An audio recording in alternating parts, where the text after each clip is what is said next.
Hello Internet, don't mind the Enderman noises. We're just getting stream started. Don't mind the other weird end background noises. The end is just like that.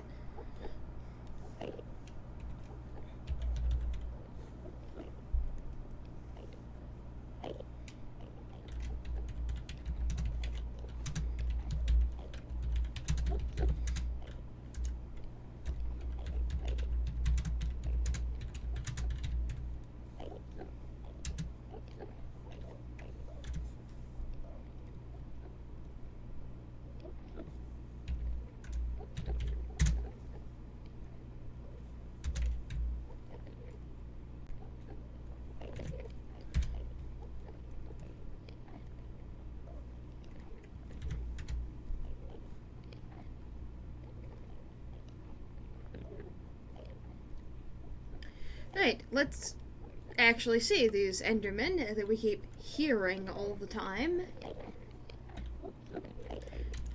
Now we already have, like, most of the floor laid out, but I do need to fill in enough of the walls so that I can actually go through and take a look at it.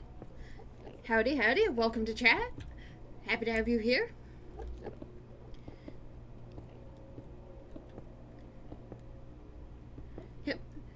Bling Bauber. Sorry, I think I'm going to end up... The fact that that just looks like Bowser on a quick reading means that I keep being primed to read that as Bow rather than Bow. Which is definitely my bad, and 1,000 apologies for any mispronunciations that happen as a result of me being allowed anywhere near people's usernames.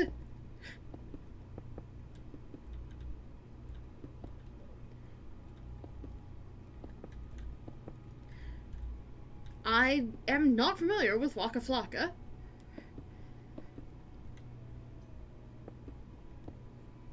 Okay. Hi, Nightmare Inky. Welcome to chat. We were just discussing the pronunciation of the username above you. Oh, right. And since Bling here was the first member of my chat, we need to adjust the chat color to the shade of green that your username's showing up as for me.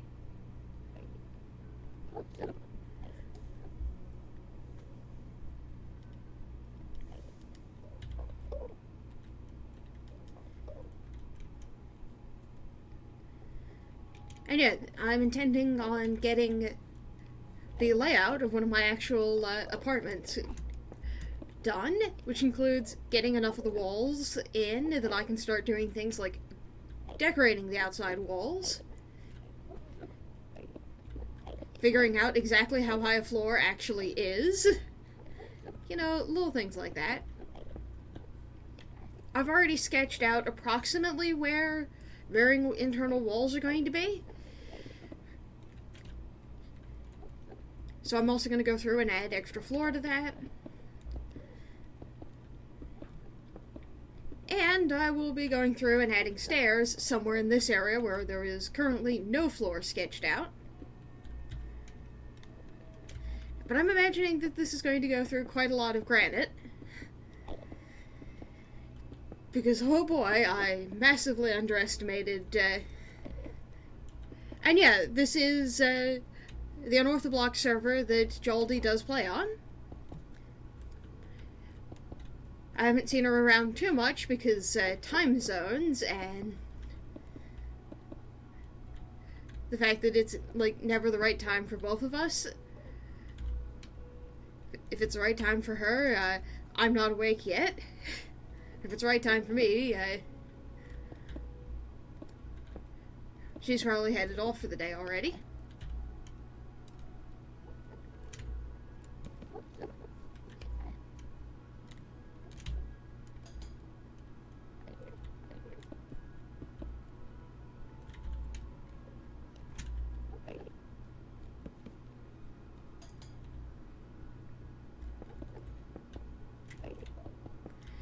But yeah, it is nice that a bunch of these interior walls, I can just go, this is a solid granite wall, and I do not need to think about it anymore. Because, like, I can't put a window in this wall, because there will be another apartment directly adjacent to it, sharing the internal wall here. So I don't have to consider windows, and, I just place.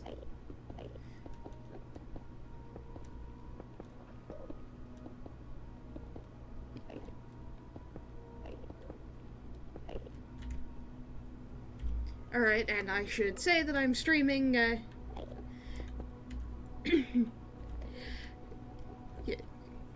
So we have granite, could be pronounced as granite, which might be technically correct, but we're going to keep calling it granite.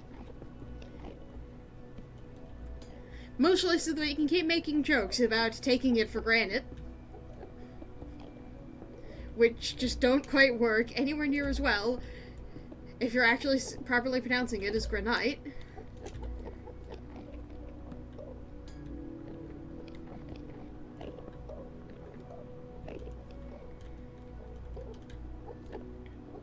Okay, and on the one hand, I should potentially pull that wall inwards. On the other hand, you know what, no, we're just gonna leave that internal pillar as part of the setup, because we also have internal granite pillars elsewhere.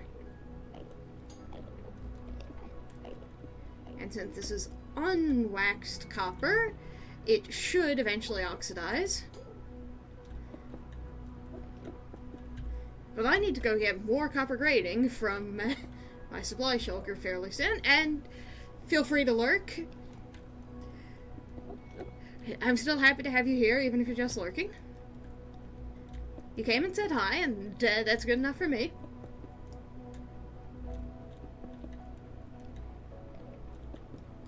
Okay, and having the windows be scaled like that makes it a lot easier for me to feel fine with the floor being sized as ridiculously large as it's going to be.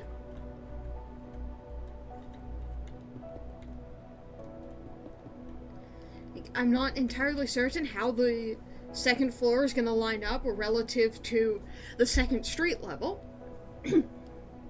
given that I'm playing some games here with having the street and then the level that the boats are at,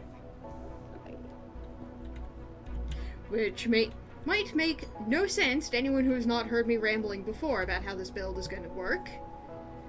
But yeah, I'm going to just skip back to the main end island and grab more copper grating and hope that I can actually land back on the wall that I'm working on.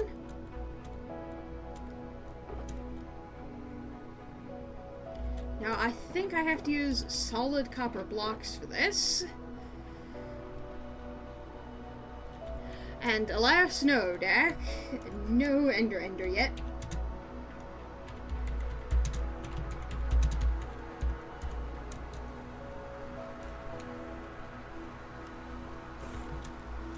Well, 12 copper grating, I think will get me the rest of the windows for this floor. But you know what, I will be using a lot of this. Let's just mass convert 22. Oh, that's waxed. Ew. Okay.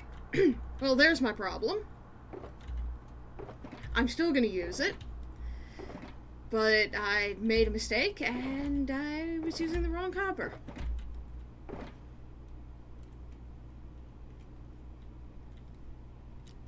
So let's mass convert 15 copper grates to get unwaxed copper, and that is something that's going to be annoying me immensely all season. Having both types of copper in my inventory, needing to keep straight which of the copper will oxidize and which won't, and placing what looks to all be the same exact copper shade, and then, yep, it keeps it from being oxidized, which is actually a good thing most of the time for this build. It's just, I want to have about half my copper is oxidized and the other half isn't, and so being able to keep track when I'm placing it of which things will oxidize, and if I place the wrong one, I might not notice for months that, why hasn't this copper block oxidized, or Huh.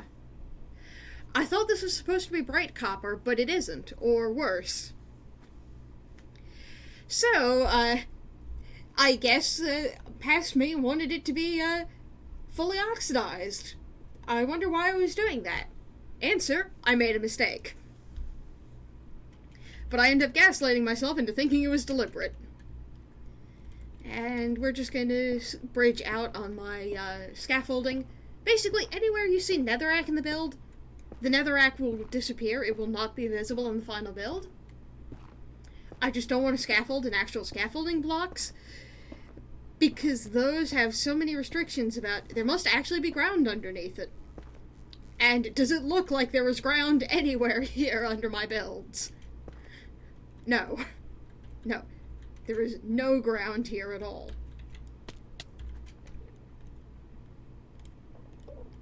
So we have the copper grate. We're not yet at the point where I want waxed copper grates. And I don't think I need any more crimson stem for laying out this section. And I know, we have the very slow walk of crouching shame, but I would much rather walk very, very slowly around my build than have to replace my entire inventory of stuff. Sometimes when you're working out in space, or in the end, slow is fast.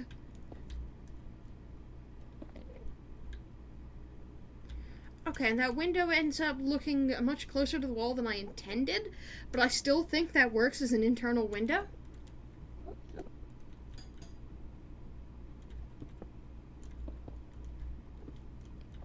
And it works from the exterior as well.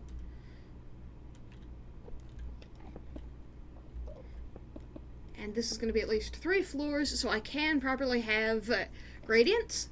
What am I trying to do? Well, let's pull up the map. I'm building a city out in the end. We have currently North Street, or South Street, and West Street barely exists, with the town center there. I'll also be having a bunch of side streets, but those are the 2 main streets of town. And right now what I'm building is an apartment block section that is strongly inspired by New York brownstones.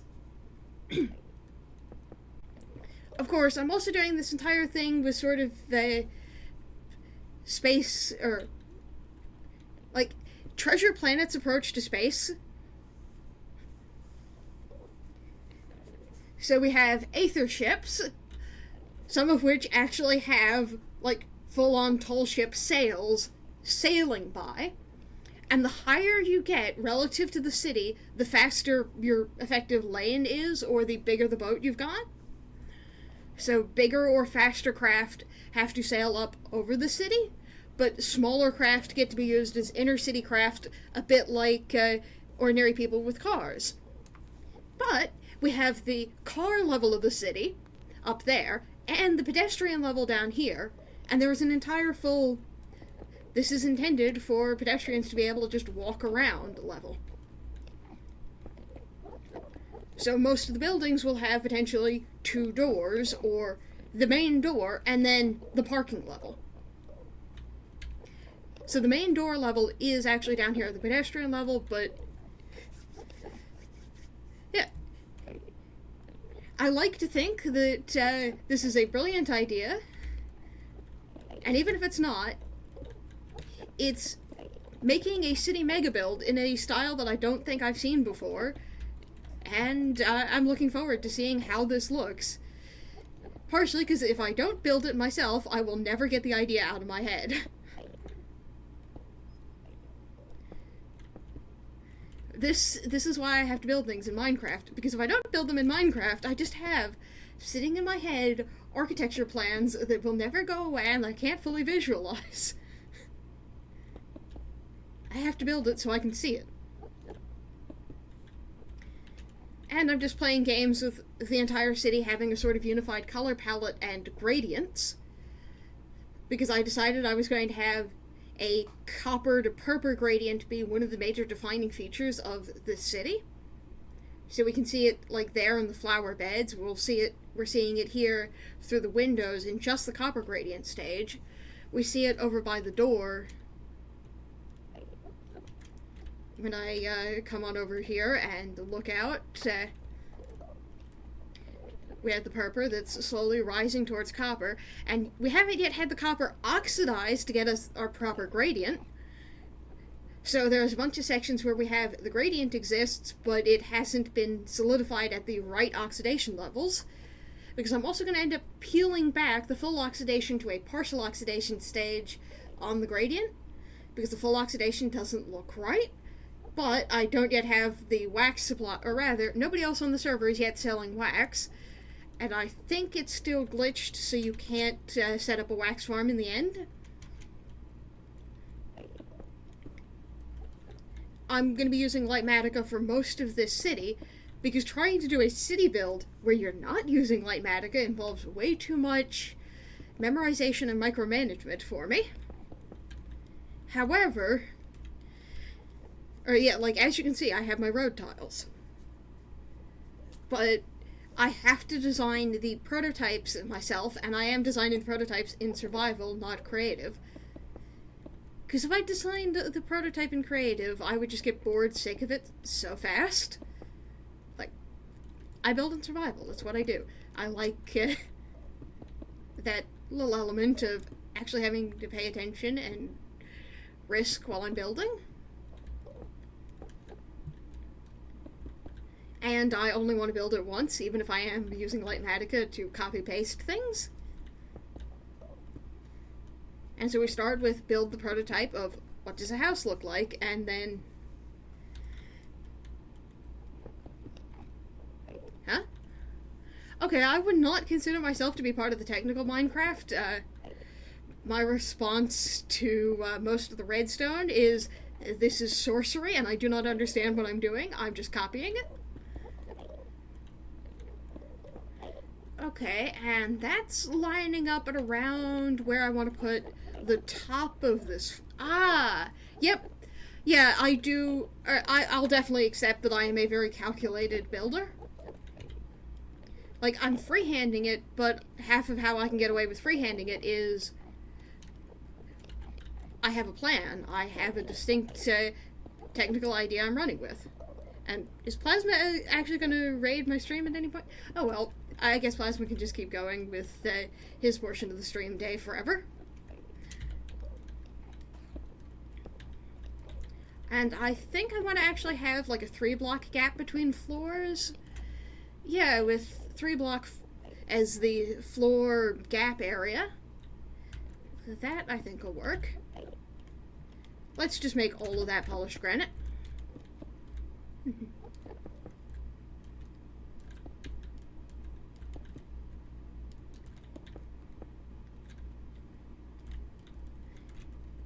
And we note, looking in here, that with the support pillars in place, there's no element of the build that's actually more than about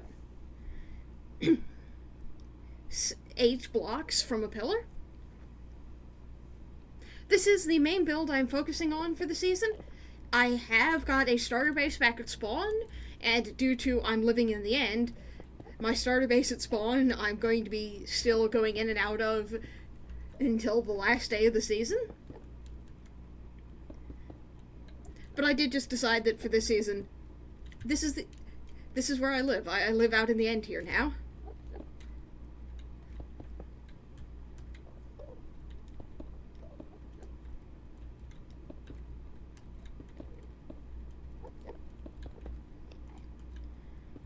And I could leave out the polished granite on what is nominally the interior walls. But if I do have a section of gap between the buildings, like alleyway, or over here where we have the edge of the block that I haven't quite figured out what's going on there,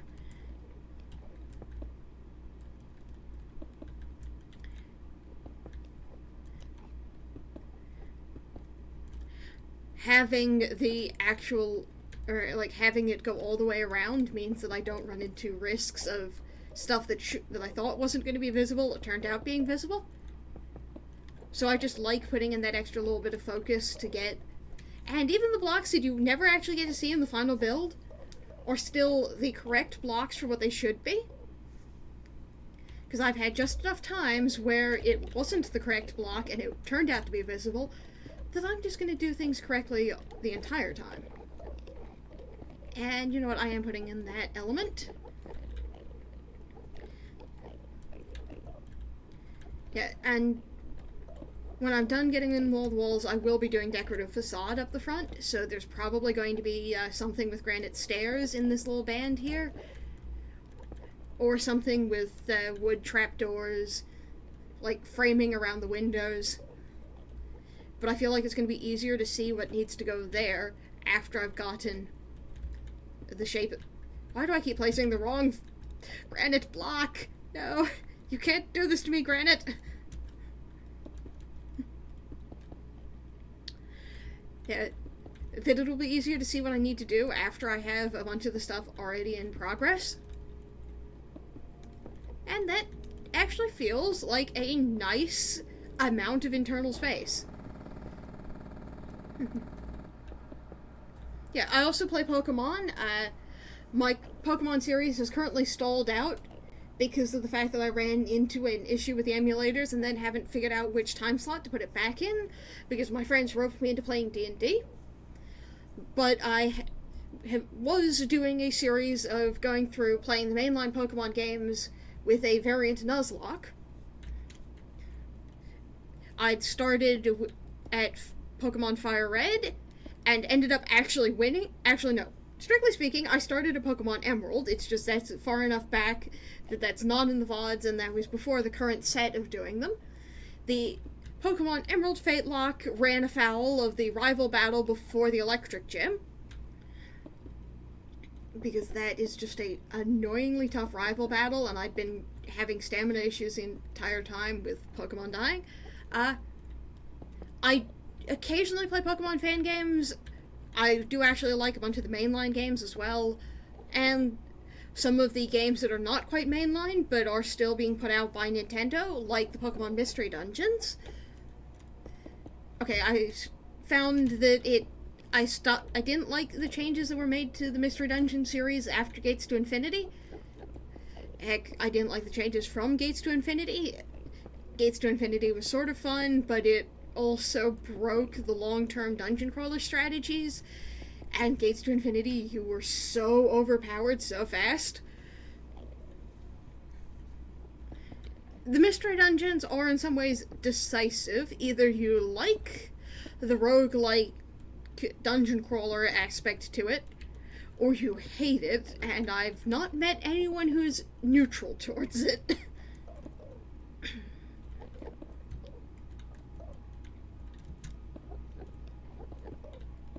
But I am the sort of person who likes strategic inventory management, or I would not also be playing Minecraft.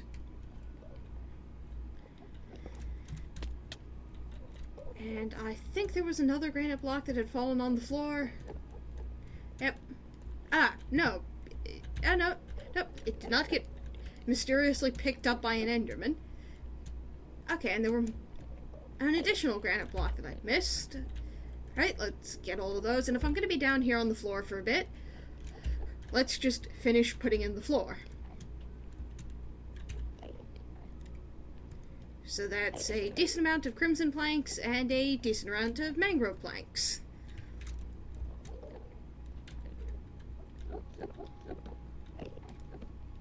And let's fill in more of the gradient section here.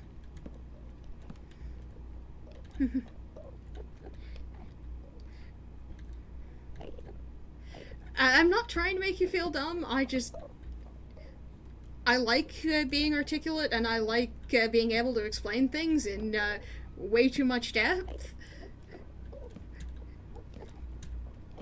It's half of how I can keep a stream entertained for several hours. I can just go, and here's a topic I know things about, and ramble about it for plenty of time. But I also definitely have had times where I've annoyed people by, or like annoyed my peers by being way too articulate, and Hey Lily, have you eaten a textbook?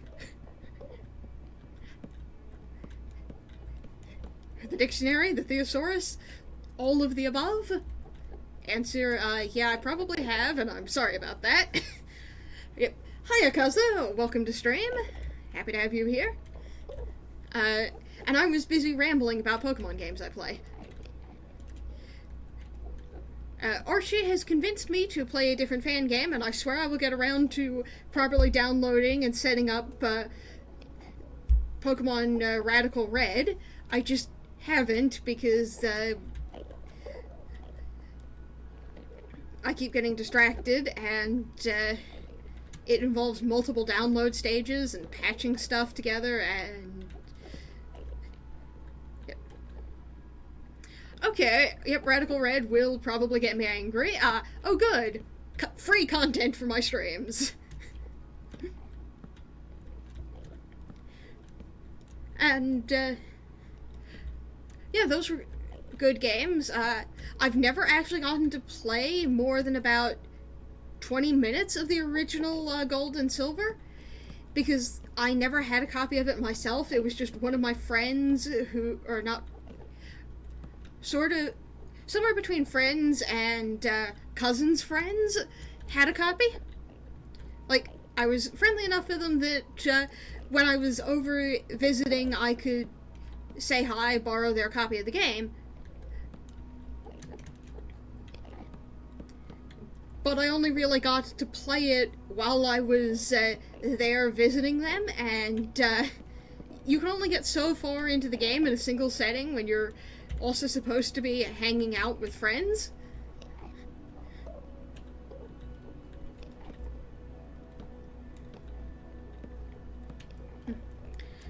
I also happen to know exactly how far you can get into Pokemon Sapphire without needing to, or how far as a kid I could get into Pokemon Sapphire without either needing to save or set down the game.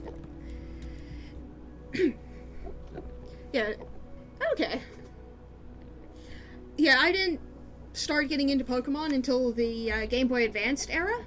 My first Nintendo console was a GBA. And so my first Pokemon game was Pokemon Sapphire. And as a little kid who just picked up this game for the first time, I could not understand something that was supposed to be stupid basic of how Winona's gym puzzle worked. Because her puzzle had a section where we had to push and pull stuff, and I couldn't see one of the pushes. Okay. Makes sense. And yeah, I just couldn't see that there was a spot where you could push one of the sections, because it looked like that was blocked, and so I couldn't figure out how her puzzle worked. So I spent an awful lot of time mapping out everything else I could do in the game that didn't require beating her gym. Because it wasn't that I couldn't fight her gym trainers or whatever, or that I couldn't take her in a Pokemon fight. It was that her gym puzzle, I could not see one of the mechanics or one of the buttons I was supposed to push, and just... This produced all sorts of fun results, like the discovery that you can get all the way to Sootopolis City, and, yeah, you're older than I am, Oh, no, wait. I'm not allowed to acknowledge my age on stream, the stream gods will come punish me for this. Oops. I am an ageless immortal being.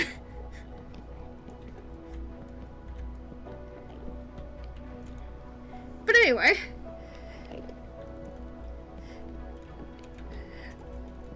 Yeah. As the little kid who'd just been picking up Pokemon,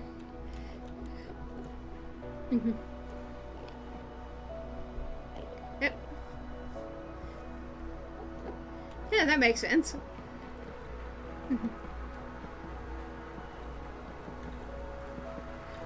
Hiya Archie, welcome to stream. We currently have green chat. Thank you to Bling having gotten in here first.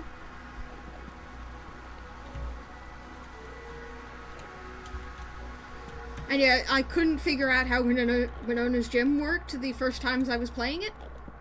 So I figured out what else you could do in Pokemon Sapphire without ever beating that gym. Like, you can get all the way to Sootopolis City Gym having beaten the Moss Deep Gym, but it will not open up the Sootopolis Gym if you do not have Winona's badge.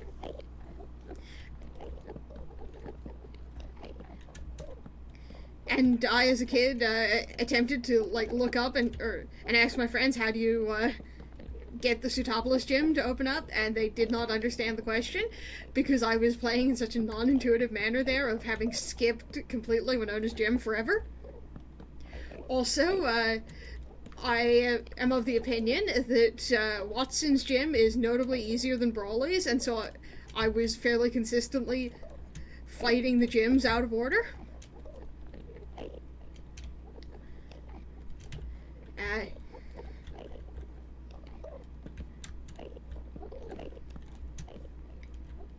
Right, and the top of the wall is up there. At which point we have the start of the floor, and we have the inner floor gap.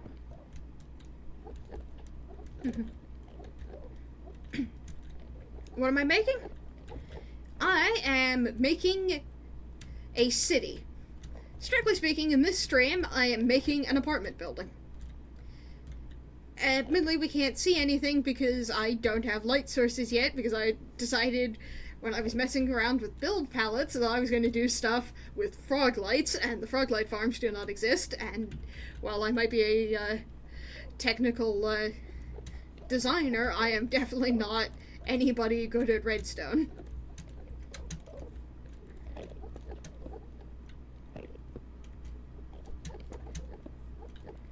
Okay, and we then have the granite block. Ooh, yep. And I've also played Pokerogue far enough to get several teams through. And having, like, red shinies, I just got bored of the Pokerogue at some point. I might pull that back up, I might not. And, yep. Like, I at least have the excuse of time zones, and there was no plausible way of me getting up early enough to see Sunny's stream.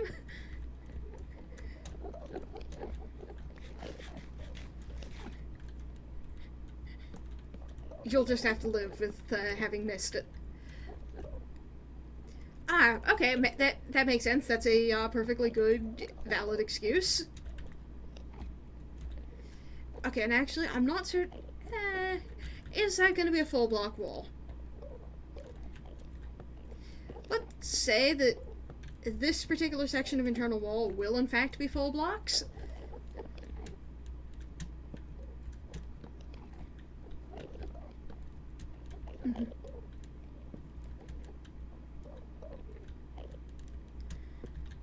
I at least am not paying Archie. Sorry. If and when I actually get money out of streaming, I might be able to pay my mods, but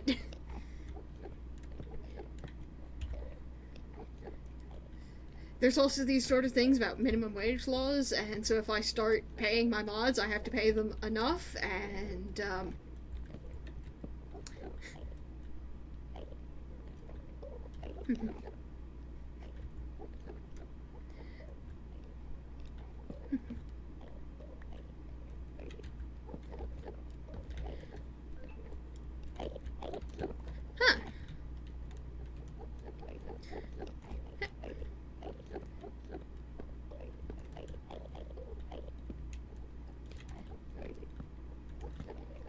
Yep, and thank you for all of the help as a mod, Archie. You have been great. I'm sorry I can't pay you yet, but thank you anyway.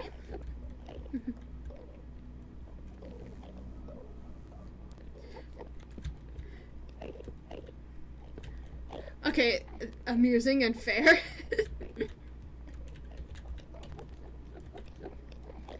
And so, in the interior of the floor, you're probably never going to see the capstones on the interior pillars. But that's fine. This is working out. We have a nice little gradient wall. And yep, I have just sketched out where some of the walls are going to be. There are going to be sections with, like, doors or screens in these areas. So even some of the sections that are not walled off all the way. That said, there needs to be a wall or a door somewhere in that wall. I just, for some reason, sketched that out as if it was going to be...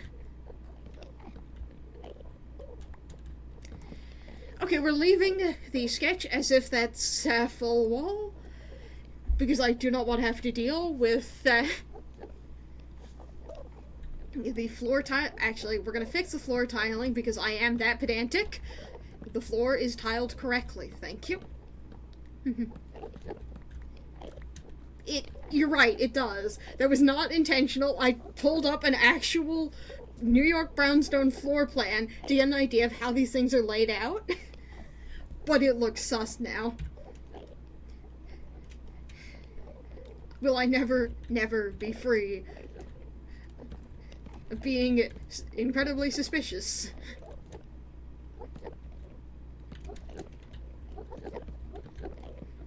Like, at least in the video version of this, I have the receipts of the floor plan. Alas, you will simply have to take my word for it, Twitch chat. And yet, other Pokemon games off the main line that I have played and sunk a lot of hours into, Pokemon Legends Arceus, which may or may not be mainline, given that you can apparently transfer Pokemon from Arceus to Scarlet Violet, but, yep. And yeah, we have some crazy building out in the end, which currently has this little minor issue of I do not have light sources in here, but putting in the gap between floors, I can also put in the neon lighting in the ceiling. Yeah, and I swear I will play that. I just keep getting distracted regarding downloading the squirrels.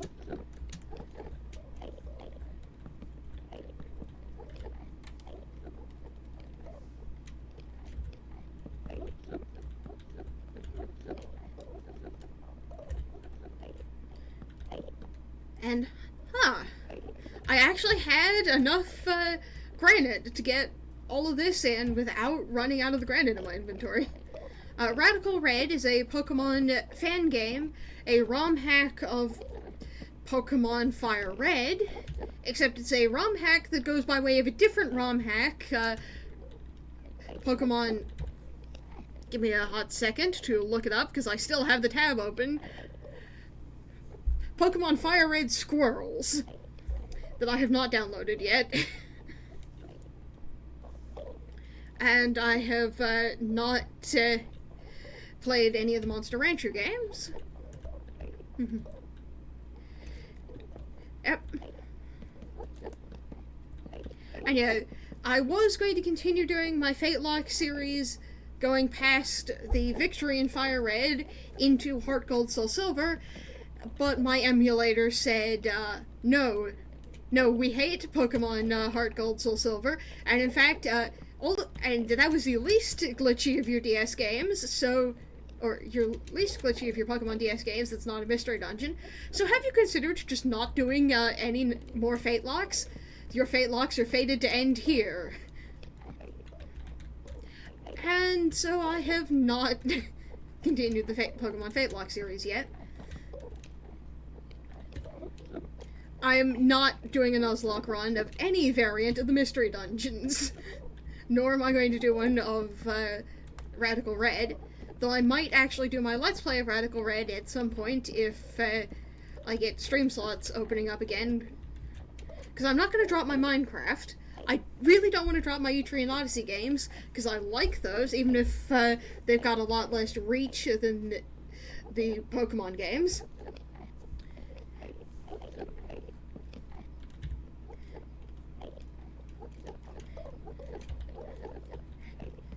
And my D&D is taking up the last available time slot I had.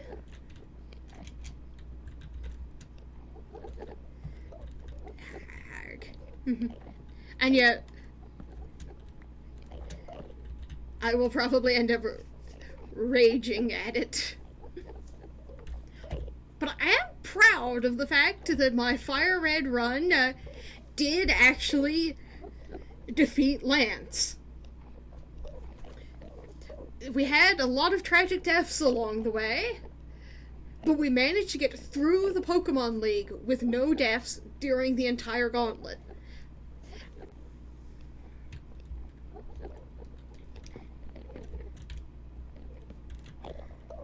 And since the actual battle rules are unchanged from my Nuzlocke variant, even if the capture rules were a bit different, getting all the way through the gauntlet of the league with no deaths, I am proud of my achievements.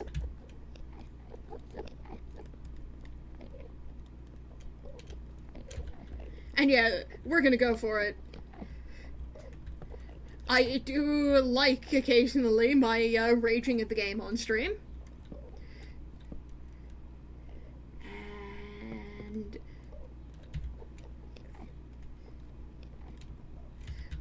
that might not be enough cherry in that gradient. But I'm not certain if I can fix it, so that's just gonna stay like that, like it is.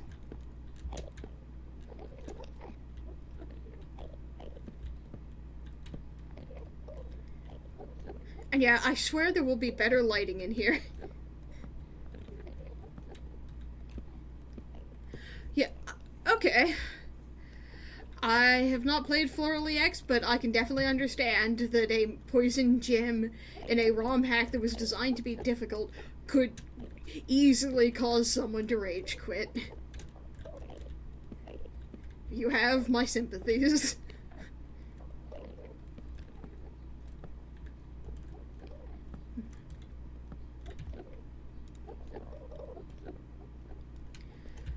I think you have, but I don't remember it anywhere near as much as the Radical Red that is looming under my floorboards like a beating heart in an Edgar Allan Poe novel.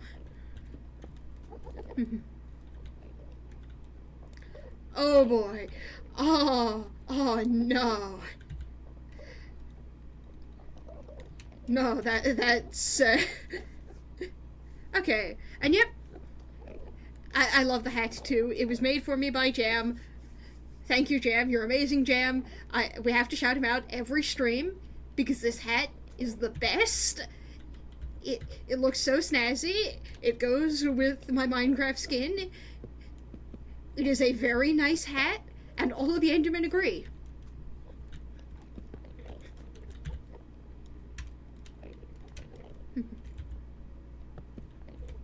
Okay.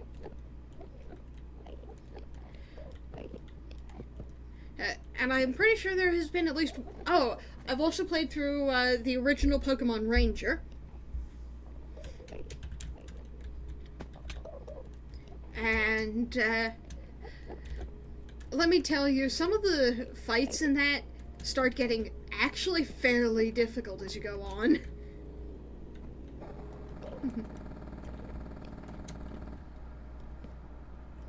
There hits a certain point where you suddenly become incredibly sick of the idea of repeatedly drawing circles, and wish that Entei would just stop running for 5 seconds. Entei, you...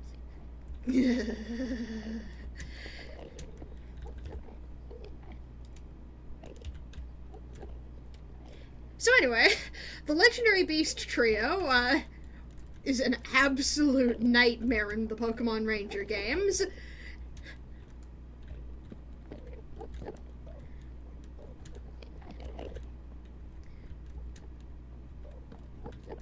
I've also played a bunch of the, like, forgot what it was called, Pokemon Ranger? Those have you playing as a Pokemon Ranger with some funky mechanics there involving a capture stylus. Namely, you're not actually at any point properly catching Pokemon. You are asking the wild Pokemon nicely to help you and conveying to them your genuine intention to not catch you're borrowing them, and you're trying to convey to them peace and goodwill through the power of your stylus there that is carrying across your psychic intent at them, and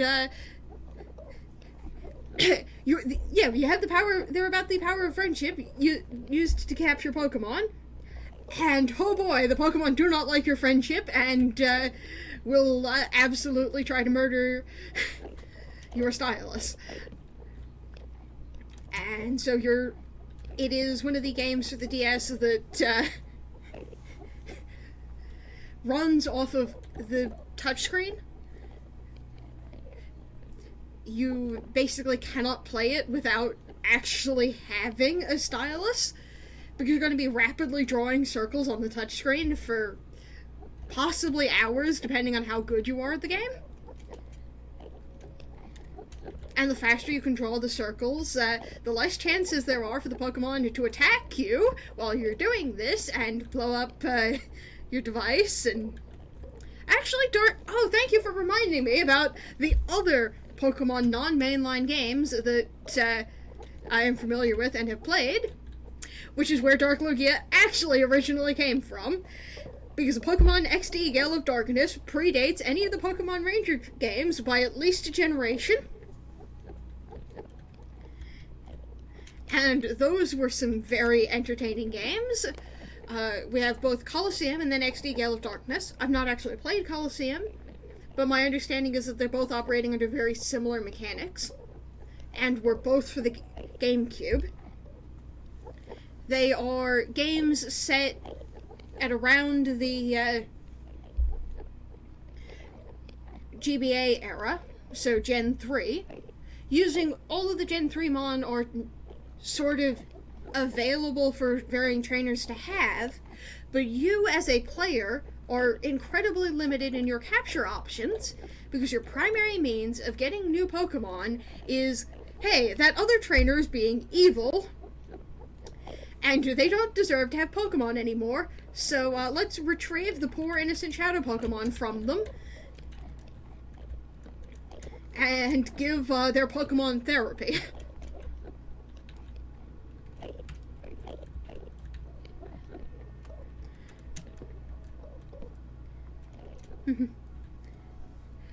Thank you.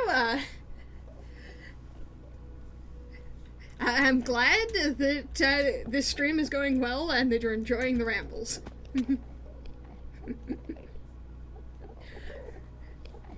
Yep. Yeah, and thank you so much for the cheers.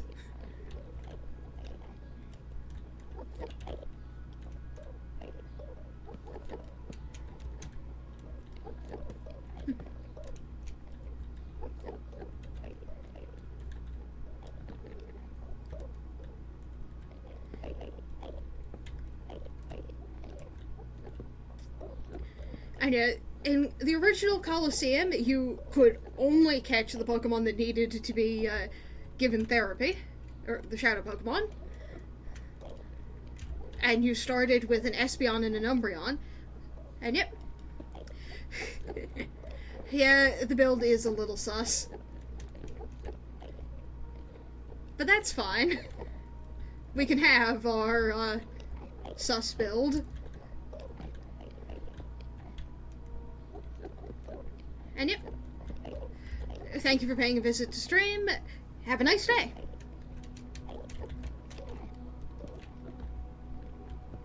So yeah, in Colosseum... Oh, and one of the other things is that both Colosseum and XD Gale of Darkness are double battle only. Or I think there's like 2 battles in the entirety of XD Gale of Darkness where you can actually get a single battle. But everywhere else, it's full double battles, and you've got the cinematic camera pan around the fully animated, or around the animated sprites, and it was the first major 3D. And frankly, the 3D went down after Gale of Darkness. Sure, the sprites look a little bit janky when you go back and start playing it again, but they're janky in the good, this is old school, good Pokemon game jank. It's not the stuff that Archie's complaining about in modern Pokemon games. And yeah, Leafeon and Glaceon would be an interesting start, but they are not, or even if they're the worst evolutions, they're still good Eevees. So.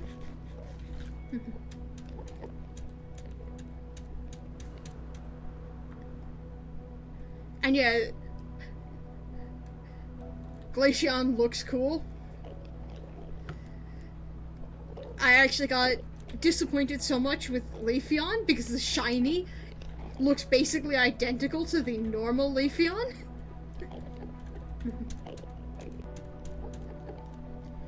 Right, and it's soon going to be time to put in stairs in here. You know what? But I can't put in the stairs until I know what the gradient is to reach the next... Actually, I know what the gradient is at this point to reach the next floor. Now the question becomes, do I actually do math? Or do I just guesstimate?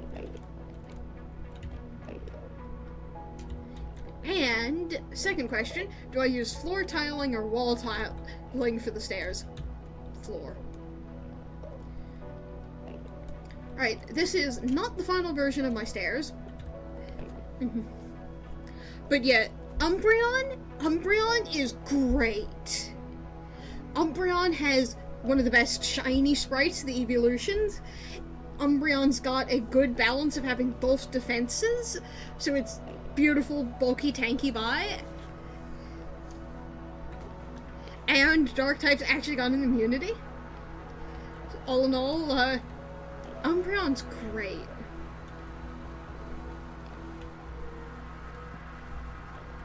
Okay, and actually I should have things lining up about with the floor here.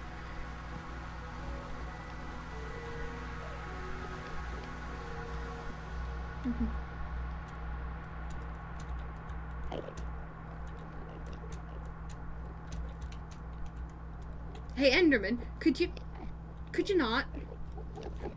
Thank you. Look, I know you want to get in on the building too, but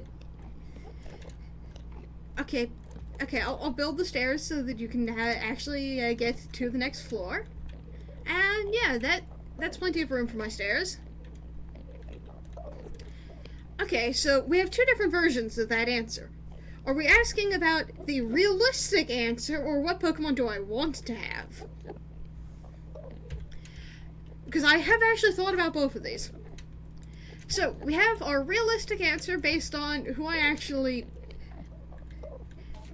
sort of am and what experience I've had. My starter was a Finneon.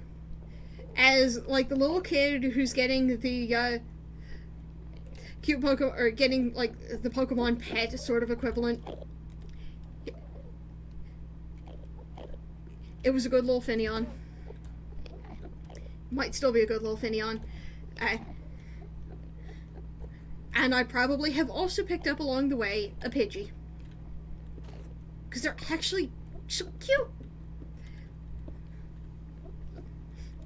And I'd have, like, both the pair of cute little Mon, and probably would not be a particularly dedicated trainer because I have little fondness for athletics and the like.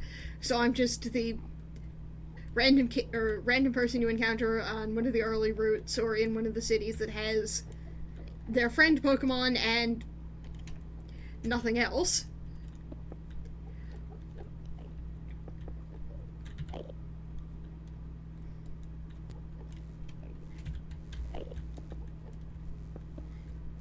Okay, and I acknowledge that there are no Pidgeys in Unova, but shush.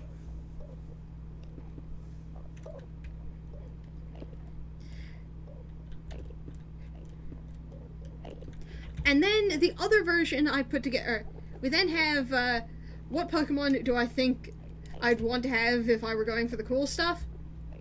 I'd have an Espeon. Okay, I mean, yeah, Umbreon is cool, but as a kid, I would have been going for the Espeon, and I did not end up anywhere near as nocturnal until after college. Or until during college. Okay, and I may have just pushed an Enderman into the void, but they can teleport. And I didn't hear Enderman dying noises. Okay, and I was going there for starter as not the, grab a Mon from the lab type starter, but just what Mon was the first Mon I had on my team. And so I'm thinking, like, Espeon for the, what was the Mon I would have found cool at around the point where I'd been starting up, putting together, or where I would have been starting a gym challenge. So when I was the nebulous child age, it would have been an Espeon.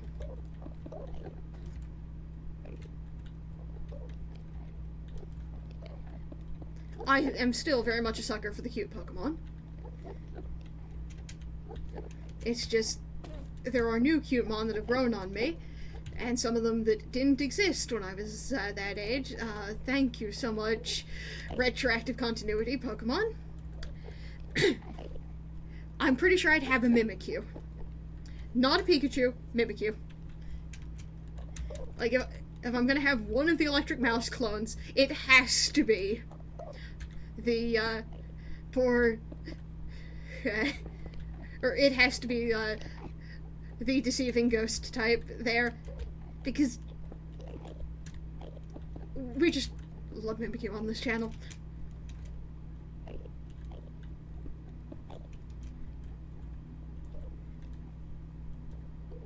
Okay, and that's where the floor comes in.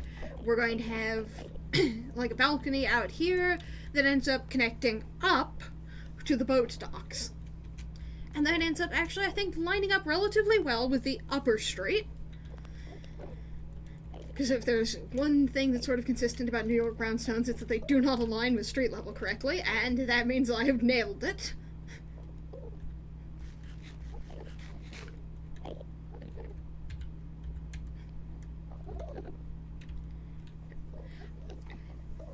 Thank you, Plasma, for the raid. Yep. We're currently building, and I'm doing a little bit of discussion regarding the building. I'm not actually leaving those as the final stairs. Don't worry, I'm not that deranged. And yes, my floor is a little bit sus. I took an actual New York brownstone floor plan, and we got somewhere unhinged out of it. Which, you know what, I don't know what I was expecting. But if we're still willing to listen to me commenting with Pokemon team ideas, I also have my gym team. And yeah, we've got brownstones out here in my end city. As we get closer to the city center, we'll be looking at more shops and full-on skyscraper apartment buildings or skyscraper office buildings. But this particular block that's about, or it's still on the main street, it's still one of the big streets, but it's right next to the garden belt, near the edge of town. I feel like that's a good place to put in the beautiful but tightly packed brownstone apartment.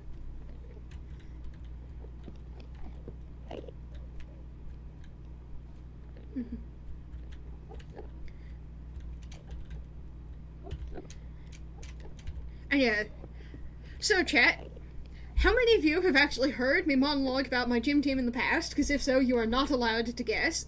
But if you haven't heard or can't remember, would you like to guess what type my hypothetical Pokemon gym type was?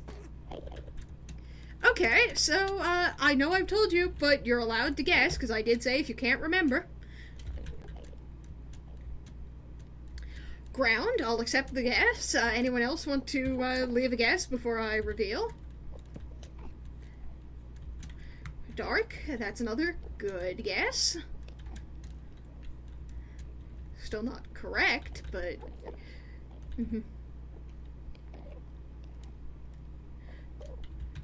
Fire's another good guess, that is biased from the nether base, but... And And I think that's most of my active chatters have guessed. Anyone else want to get in? Going once, going twice. Bug type. I'm aware. Dragon. Okay. Which I think gives Archie the closest type guessed, with grass being basically bug, or with bug and grass having a lot of weaknesses in common. It's also, you know, there was this little thing that's the stereotype of the bug gym. Bug is your first or second gym, and it's only a challenge because it's that early in the game, and bug caps out in the first 5 minutes. You evolve quickly and then just die. I mean, that's not quite correct, but close enough. And I managed to put together a bug team that was would potentially work for a 7th or 8th badge gym. Okay, I had forgotten about the Elite 4 bug type members, but yeah, that's the sort of tier of bug type I'm going for.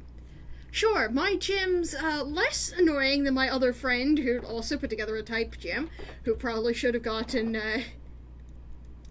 Okay, Leveni is a good one, but it had not actually made my team. My team there, my main flagship Mon, Volcarona. Okay, the Mon that made me want to have a bug team, but keeps not keeping up with any of the rest of this team, is my poor Vespa Queen, who's, who has to keep trying to keep up with everybody else because I keep insisting that this is going to work someday and it keeps not working. But yeah, Volcarona must have. Volcarona is beautiful, queenly, quality, and terrifying. Scizor is also in there. Garvantula. Garvantula might not have the stat line to be as terrifying as some of the other entries in here. Okay, yeah, Vespiquen is technical. This was also Vespiquen before they removed Heal Order as a move. So it was definitely a Heal Order toxic Vespiquen. Garvantula, the beautiful... You start with this tiny, cute little Joltik that you can just carry around and it's adorable. And then you get the terrifying Death Bug to remind people that the bug type is not a pushover. Thank you, and I have an answer to your birds, actually. And yep, Heal Order, Power Gem as well. So yeah, okay, actually, we have, one too many moves for the amount of move slots I would like to use here. So maybe somebody else has Toxic. But, Heal Order, Power Gem, just to annoy anybody else who brought a Vespiquen, or a Fire type to my gym.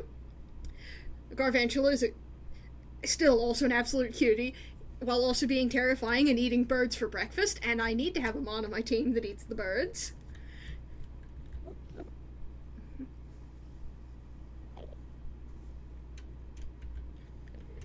Okay, I mean, Vikavolt might be better, yes, but it is my team as well, and I don't have to be perfectly optimized. This is not the Elite Four team, and this is definitely not World Cup Challenge team.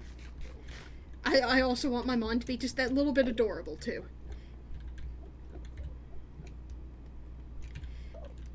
And I need to actually wander outside and take a look at what I'm doing. Because I think we're at the stage of the build where I need to step back and actually do some decoration. Nah, I'm going to procrastinate decorating by adding in the next floor ceiling and... Okay, actually, what do I want to use for my ceiling? Because if I'm using my wood like that... Yeah, metagaming is boring. So how about we don't? But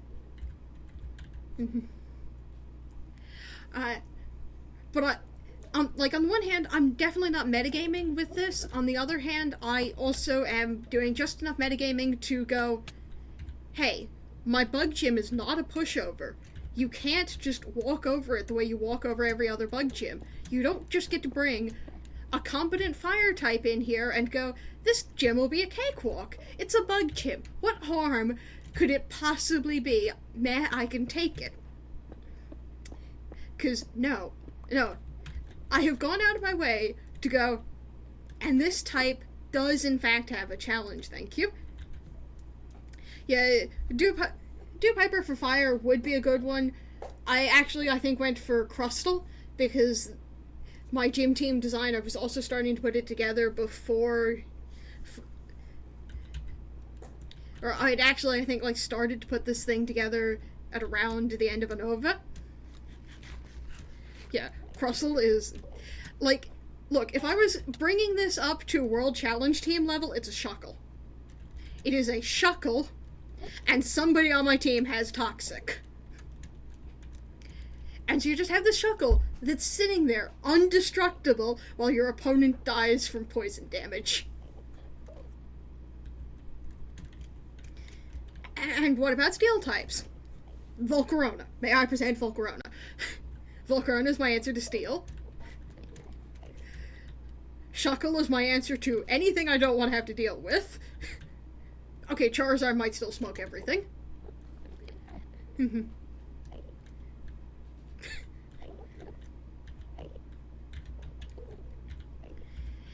Okay, so what do I actually make my ceiling blocks out of?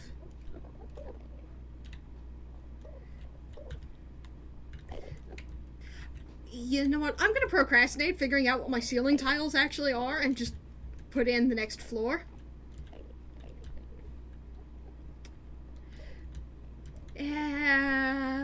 No. Which thing do I procrastinate by working on something else? Let's advance the brownstone facade. Because I know that there will be more brownstone level. Hang on a minute. Okay, I'll figure that out. Oh, that's what's going on there. Got it. Yeah, the real procrastination problem.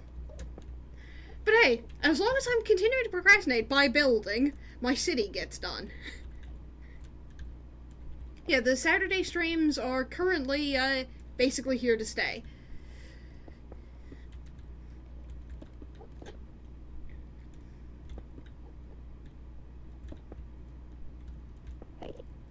Saturday was one of my usual stream slots, and it's going to stay one of my usual stream slots, and as long as that's the, as long as the D&D is going to keep taking up 2 hours of clear noise, I may as well keep streaming it.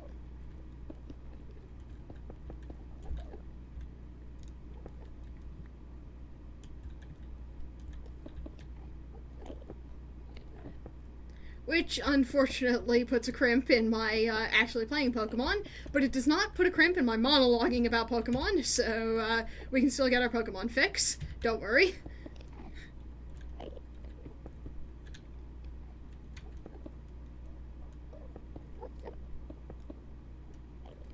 Okay, and we have that layer of granite. And then after this layer, I put in the start of the windows again. And this point, we're putting in 50-50, which is going to make my life so much easier, or so much harder. But yeah, the D&D has been, I think, doing fairly well.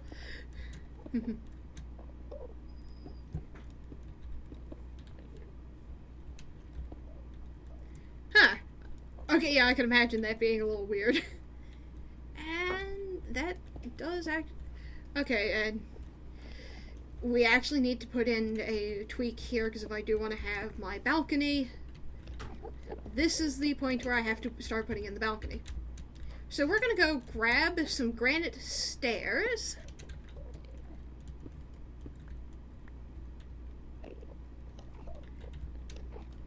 and expand up my balcony area. And effectively make my inverse stairs up.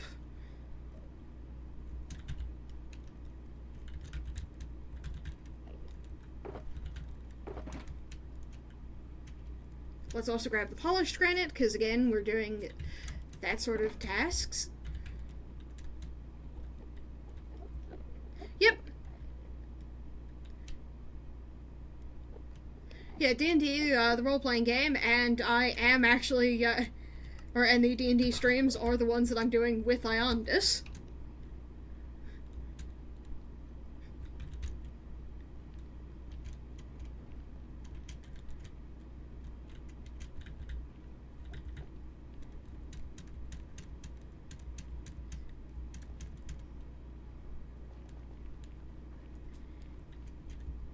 And I do acknowledge that it is going to be incredibly weird for most of the people who are used to how cities are put together, seeing the stairs up from the street, and then the stairs up to the street.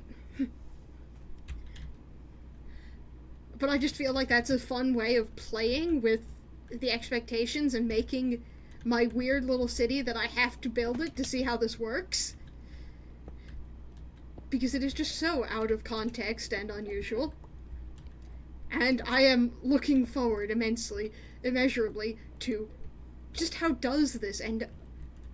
Okay, and no, I want the polished granite to be visible.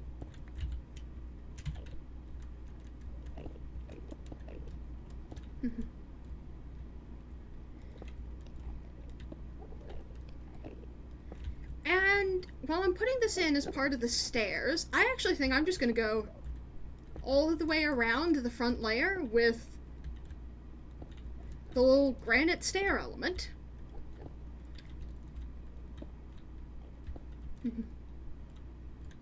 Yeah, that is the problem with D&D. You need to have friends. On the other hand, it's also the solution with D&D.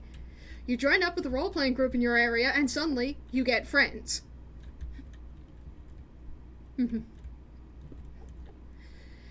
Okay, I acknowledge the Pokemon as being much more socially acceptable than D&D.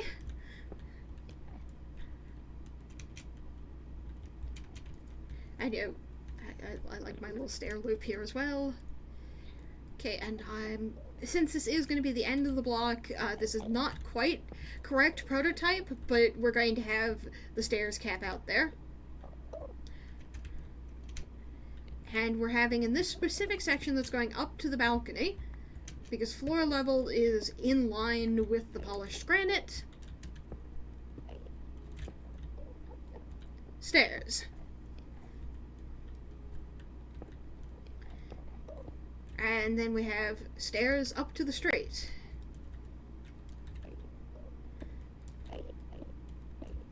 Which is going to have the copper fencing, but that can go in a bit later.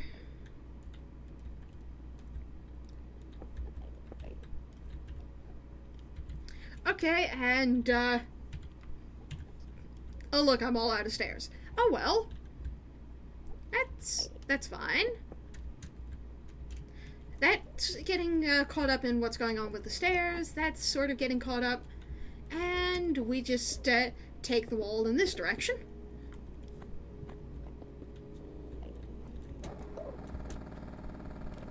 And yeah, I acknowledge that my gym team does not have perfect answers for everything. It does still sort of get smoked by a Charizard that's well trained, but you can't steamroll it with a Ponyta. Sure, Ponyta has type advantage, has a 4 times type advantage against Scizor, but your Ponyta runs up into the Volcarona that has neutral typing, and the Volcarona is better.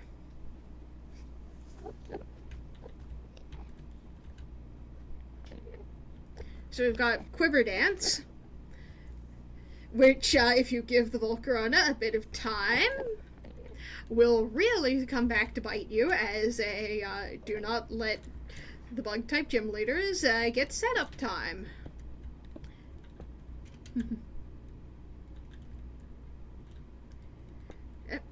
Because Bug is actually a good defensive typing, it's just the particular weakness it has is also one of the types that is very common to have to deal with. Cough. Fire. And fire's one of the generally good types.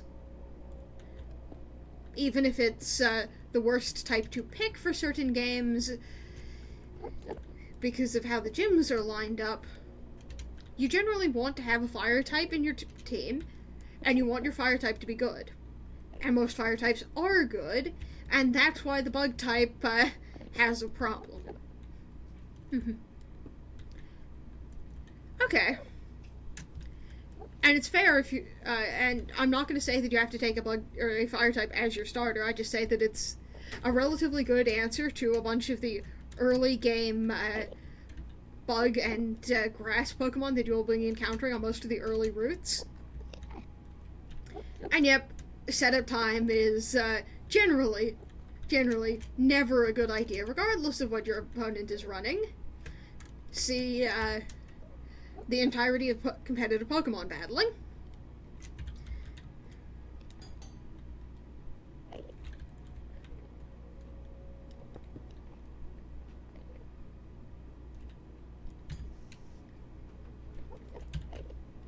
But yeah, I'm thinking that the Volcarona's running Quiver Dance, Bug Buzz, Volcarona's signature fire move, because gym leaders cheat. And my particular cheat is that I have the move that's theoretically level 100 required well before actually hitting level 100.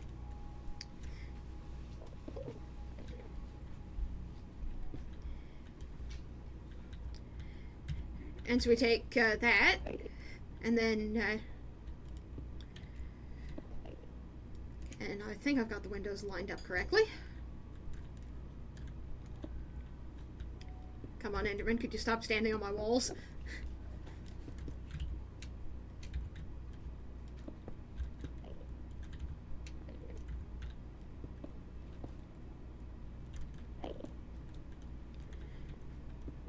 And yeah, we have Volcarona's signature fire-type attack that has a chance to raise special attack when you use it. That's also just a decently good attack. And Psychic. The Psychic's neutral, but it's the answer for... we've got a fire type, and my Crustle had a problem, so Volcarona with neutral typing is going to be attempting to bludgeon a fire type to death. It's not Sacred Fire, it's... Give me a hot second. I'm looking this up. If I start falling into the void, there's nothing I can do about it, because I can't...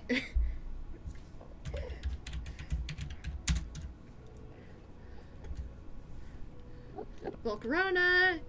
It's a signature move.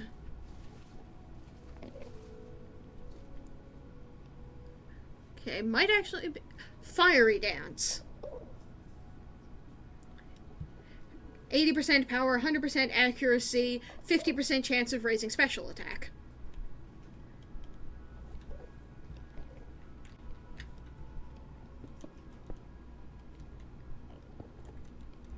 Yep, he crashes on the Tepig line.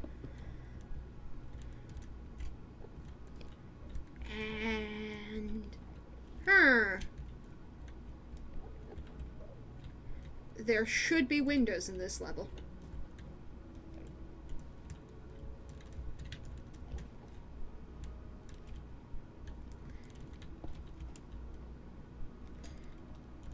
I'm going to actually be a little bit creative here and pretend that this is intentional and just have the windows be one block wider up on the upper level.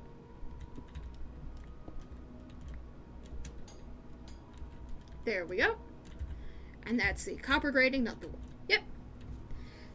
See you around, Archie. Thank you for having you.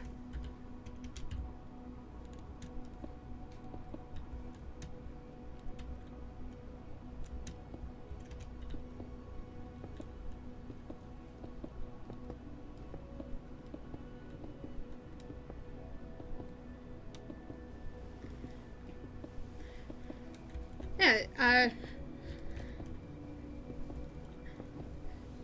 like a lot of people have played Pokemon, and Amelia has been a relatively loyal viewer for my Pokemon Fatelock streams.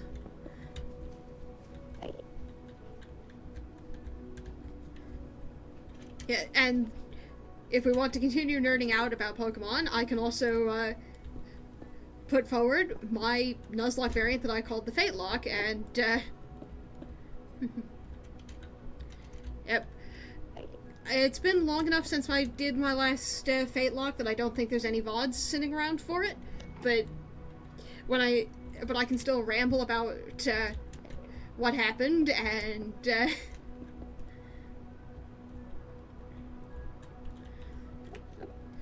also my cool idea, or also what I was doing in the Fatelock that made it distinct from the Nuzlocke. So I'm assuming that you have some familiarity with Pokemon Nuzlocks are a thing that exist.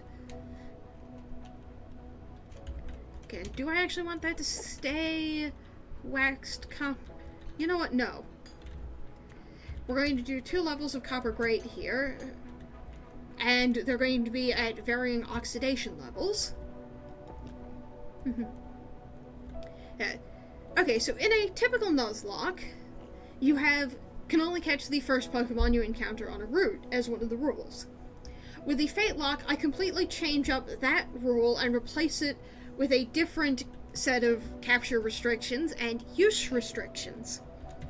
Namely, that before you start up a Fatelock, you need to do a self-assessment on what is your fate, as it were. What slots do you always have in a team, and come up with 6 different fates for each of your party slots. In my case, I was running with, I generally have my starter stay on my team till the end. So my first slot is the starter, the loyal mon that I picked up at the beginning that's there until the end. And then my second slot was, I generally have one of the animal type mons, so it's my familiar. And each of these slots ends up being restricted. I don't actually have to have my party put in that order, but for some of the things like starters, which are functionally irreplaceable, if my starter dies and I'm in one of the games where you don't get a second starter equivalent, like, hey, picking up a copy of the Kanto starters in Kalos, you just never have anything that can replace those mon, and you have to leave a team slot permanently empty once you mess up and let your starter die, if one of your slots is starter. And if it's not, then as soon as you get an option, you have to replace off your starter with a mon that actually fits one of your team slots. Like, I don't actually know what to tell, how to make a Fatelock work if there are no valid starters for your region, because I did go with one of my slots with starter. But I think that that's sort of how it would work. Your starter is a crutch until you can actually start the run.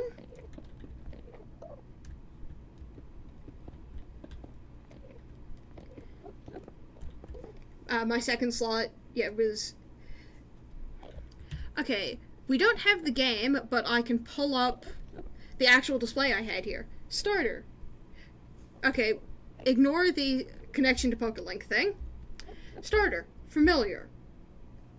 My third slot was Knights, which, through creative interpretation, could either be the very humanoid Mon with knight-like lore, like, say, like the knight motifs, like, say, the Lucario's Paladin of Justice thing, or Gardevoir Gallade and their...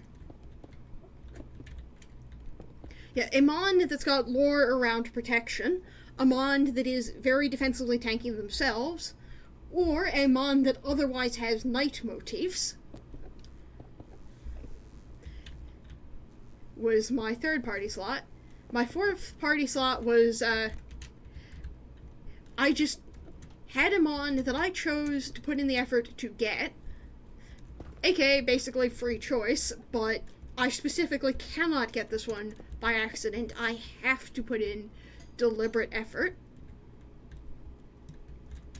And then after that, we then have the Mon that I was not expecting to have on my team today. So, I ran into something. It took me by surprise. I was not expecting it to be on that route. That's a valid choice for... I got surprised, and this is the Mon I discovered. I got handed something that I'd forgotten about.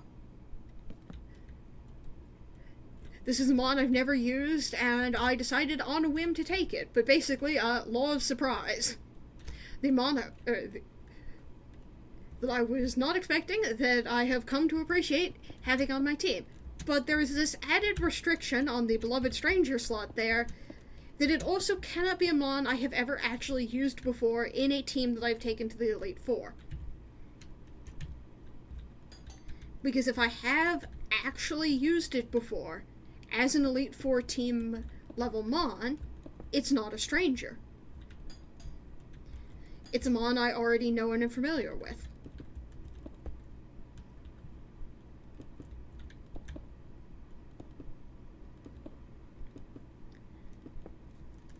And then, my final slot, I set aside for legendaries. Because I do actually run legendaries on my team when I get them, and I generally have, like, the one legendary that you get near the end of the plot, that is the plot-relevant legendary, that is...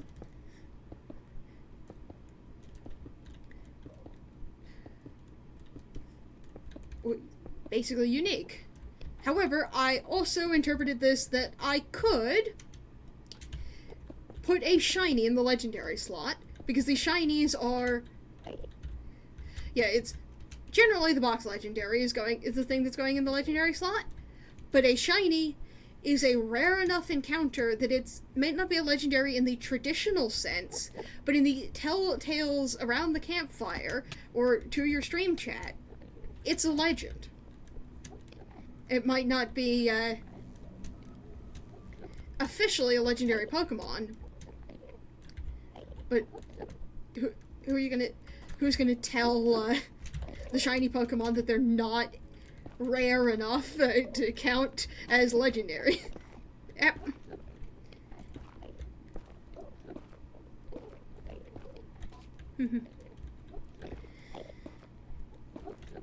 So, your version of the Fate Lock probably would not have legendary as one of your team slots. Because I also, at some point, put together for my friend what their version of this was. I can't remember all of... With this Enderman, get out of my wall! Go away! Come on. Leave? Please? Please, sir. Get off these blocks. Yeah.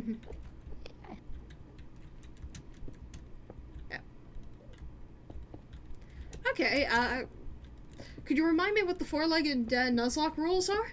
Because I don't think I've encountered that term before.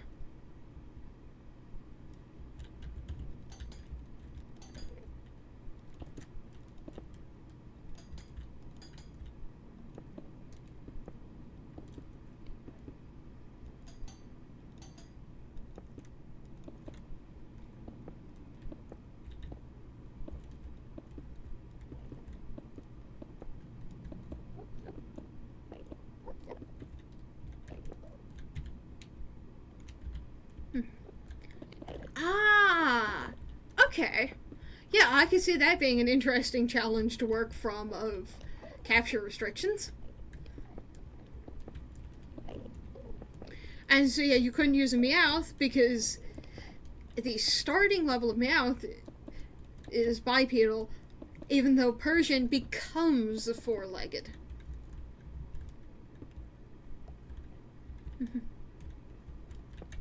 Yeah, I could definitely see that producing some restrictions, and of course you can't take fish because they have 0 legs.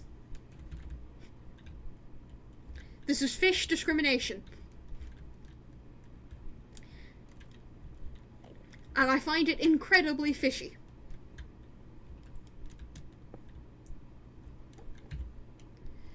And of course I am all out of granite stairs. But I'll just come back to how that works Actually, this is around the point where we probably should put,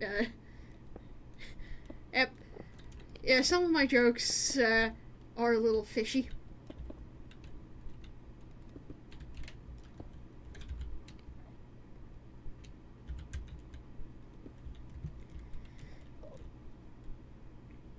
Right, and let's go back to base camp and grab a bunch more granite stairs.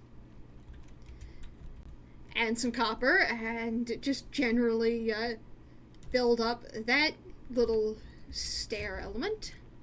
And just grab a bunch more granite in general. Why do I have 2 stacks of mangrove logs?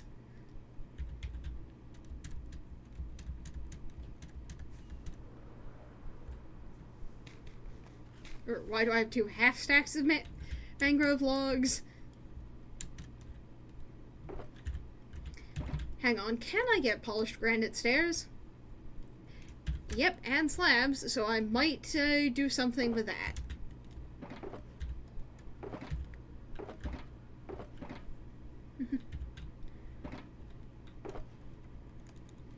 Thank you, thank you. Flattery will get you everywhere.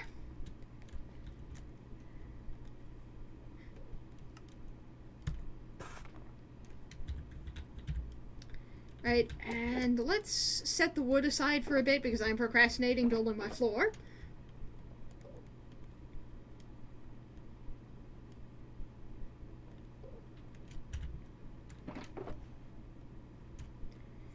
So, purple pillar.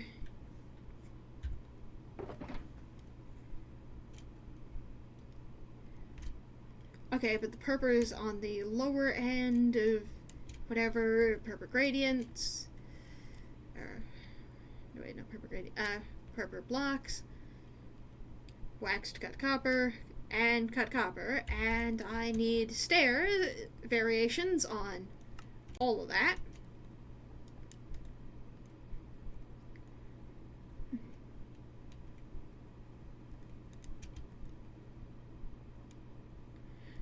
Okay.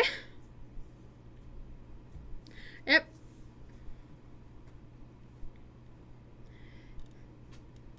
Well, you can sit back and from the comfortable spot in the seat, or, okay, from the comfortable spot in my stream audience, watch as I build the cool things for you, as you don't have to.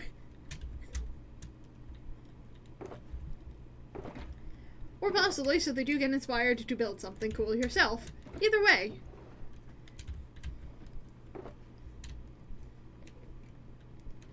And yeah, I need to figure out what I'm using as my interior roof.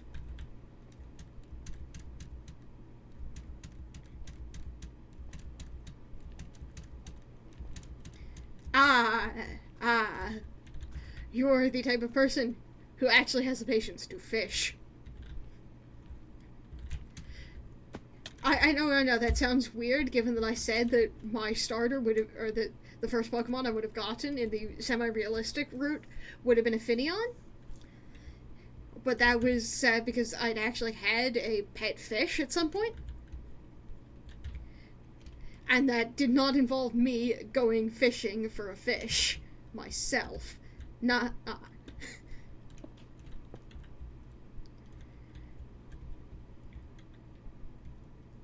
Okay, in terms of how that lines up, that should actually be more granite stairs.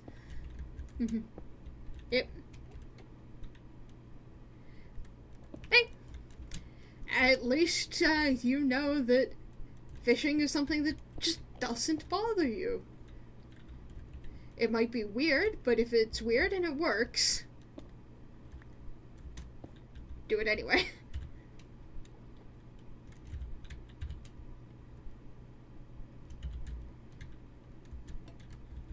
And we put the cut copper that's going to oxidize up near the top. That. And then we have coming off of there the purple. Or oxidizing, yep.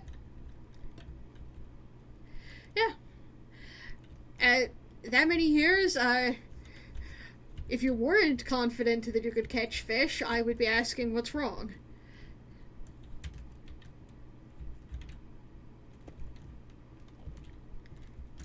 So, oxidizing stairs, oxidizing stairs. We have our cute little gradient element. Bring the granite stairs up by a level.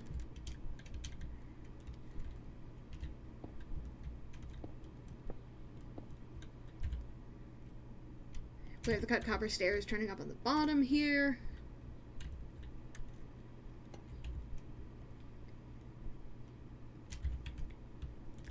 Waxed cut copper stairs on the top.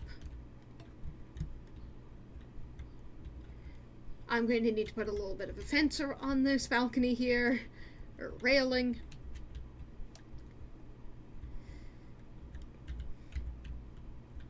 Oh wow, that is a lot of fish.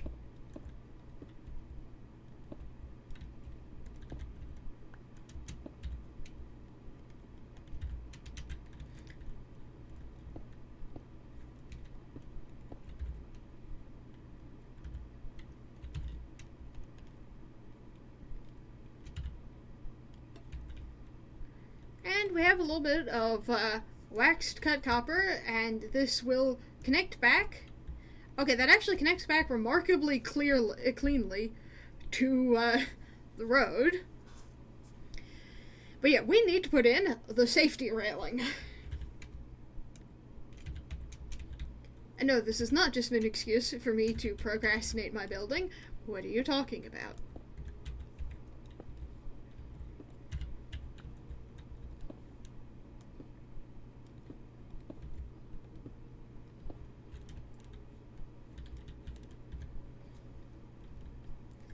And we're going to be putting in an interior door here. Yep. But yeah, we have our little exterior section.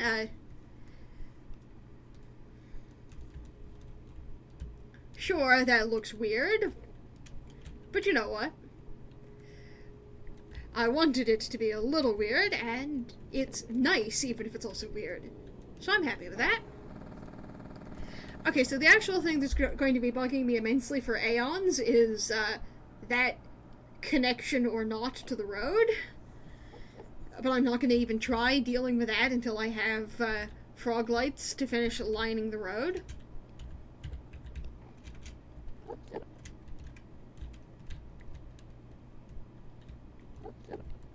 So we can put in the safety railing.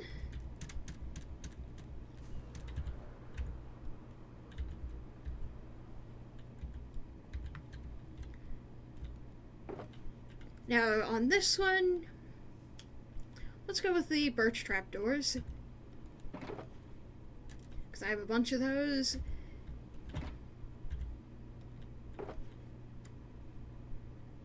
Let's stash my extra copper grate, because I don't need that.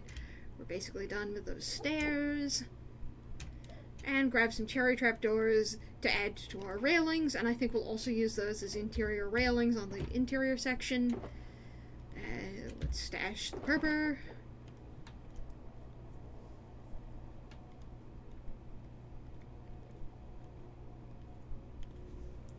Let's grab those.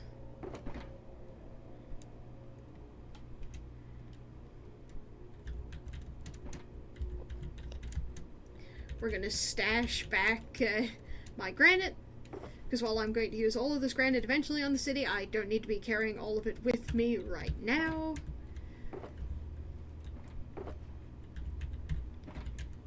And we're going to bring those with us to also do exterior detailing,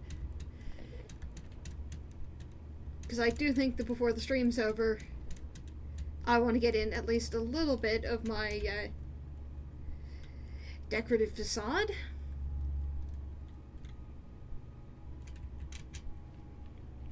Fix up my windows just enough that it stops being complete menace. Okay, and actually, I'd forgotten how my railings came together. We're doing a hop, skip, and a fly back.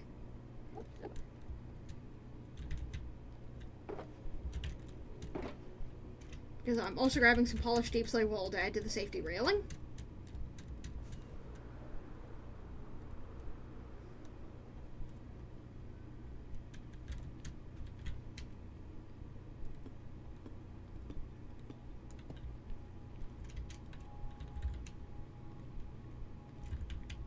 And let's move my netherrack scaffolding to be out in front of the road here, or front of the path.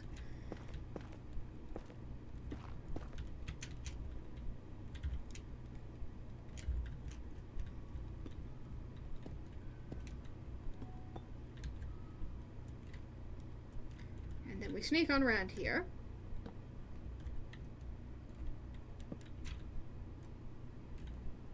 This right here is going to be a pain. That actually should have been scaffolded in netherrack, because netherrack is my go-to for I would like this to be scaffolding.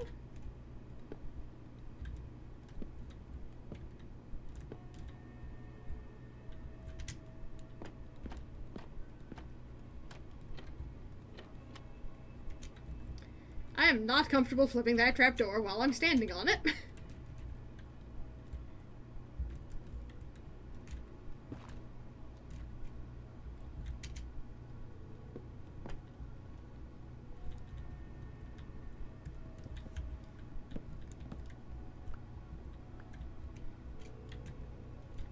And there we go, some safety railing.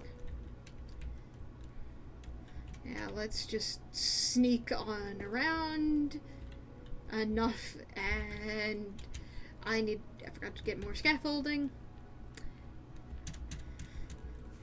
No, this is not blatant procrastination. What are you talking about?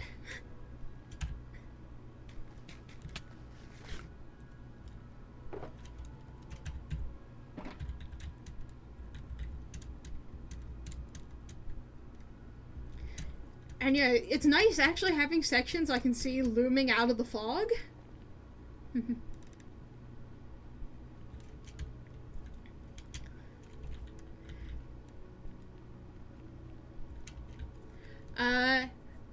This is about 1 hour ahead of my usual stream time. But otherwise, fairly close. However, I normally don't stream on this particular day. Alright, and I have a time zone such that my days are confused, so the comments about the Saturday streams, I thought we were talking about the D&D, but that may have actually been talking about moving my Minecraft streams. Look, me and days of the week apparently don't get along. It's a perfectly normal issue to have.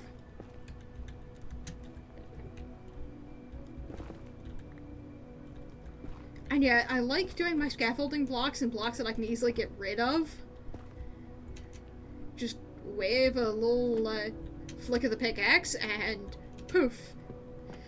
All of the annoying netherrack that all of the netherrack that I was using to scaffold with disappears, and none of the rest of my build is hurt.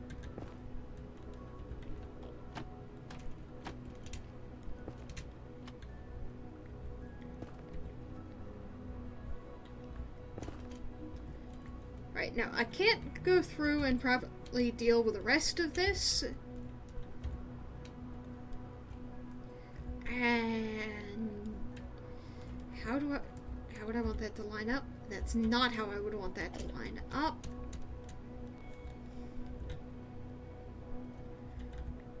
Okay.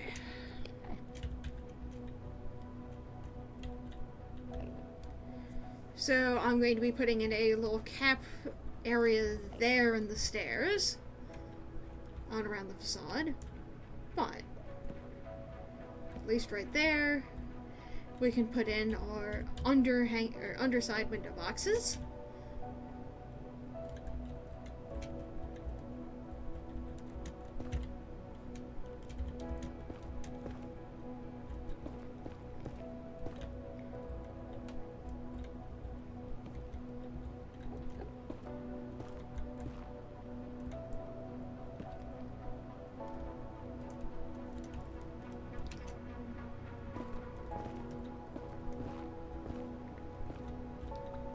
Yep, and none of the netherrack blocks are going to be permanent, which also means that none of them should ever be holding up a block above them, even in the cases like this, where it's sort of acting as a foundation that's indicating that I need to build down to build in a proper foundation for what's going on under the netherrack. And I need some trapdoors. How stupid. I am not sold on those trapdoors.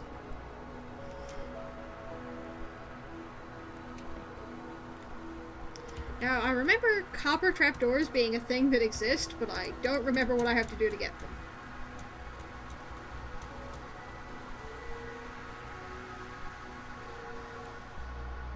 So let's wander back over to my stone cutter.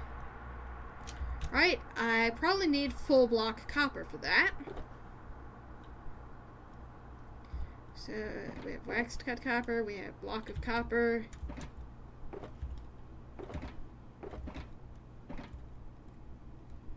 And since I want those to properly oxidize, we don't need to worry about those yet.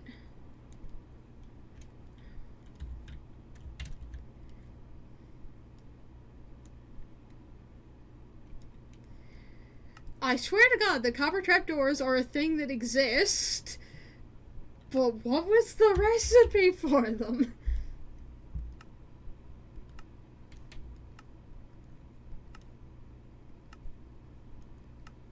Yeah, copper trapdoors apparently are a thing that exist, but all I'm seeing are recipes for waxing them.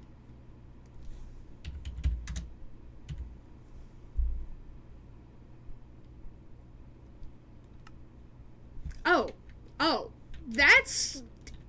Thank you.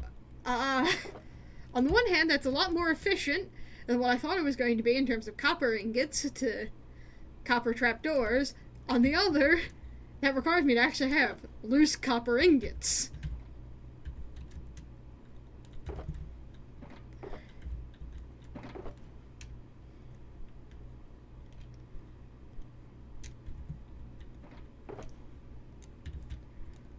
You know what, given the scope of the city, let's just convert an entire stack of copper ingots.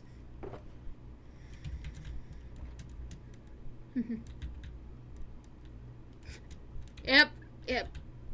Thank you, Twitch, for weird ads, but hey. Thank you, Twitch, for keeping the ads interesting. And I definitely need to incorporate some light sources in on this. I'll get back to you on the exact light sources.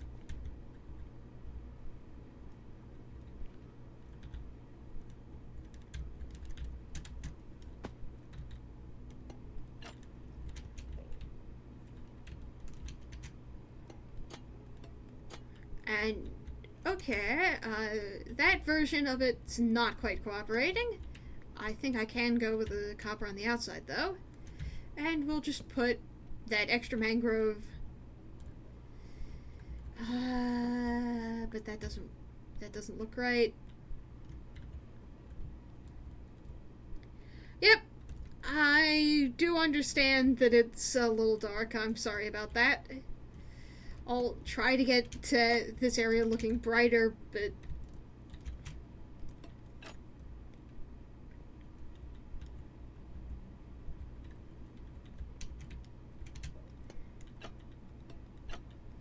alright, and since I can put copper trapdoors on the edges of the build,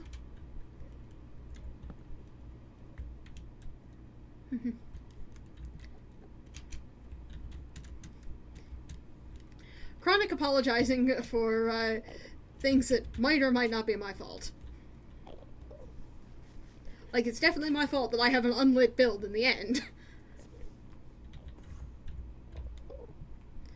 And that's dark enough for me that I can definitely understand that being uncomfortable. Okay, you know what? I see a spot where I can put an end rod on the outer facade of this building. So let's go grab some end rods so that we can see this thing occasionally. And I swear I have a flint and steel. There is a set of torches that need to be lit. Light sources. Hi Meow, welcome to stream. Happy to have you here. I think this is my first time seeing you. I promise my city is not going to be this dark for the entire rest of time. I'm just having light sourcing issues.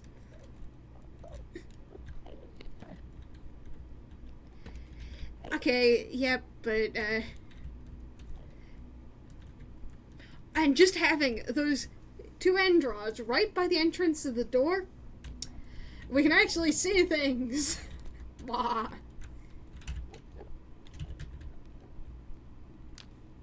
Like, I still haven't figured out where I'm putting end rods in the interior of this build, but it's nice being able to see what I'm doing.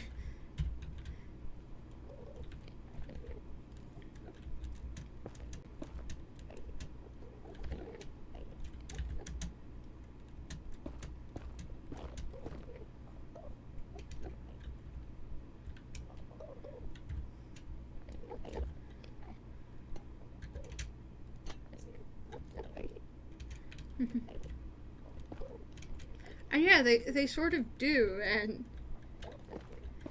this is starting to come together to actually look like a nice building exterior.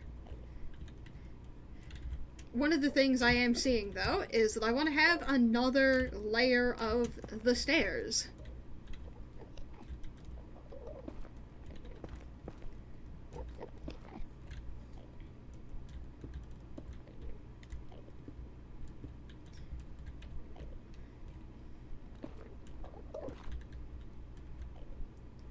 That's not facing the right way, I think.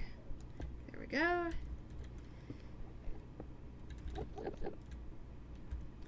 We need to go check. Is this facing the right way yet?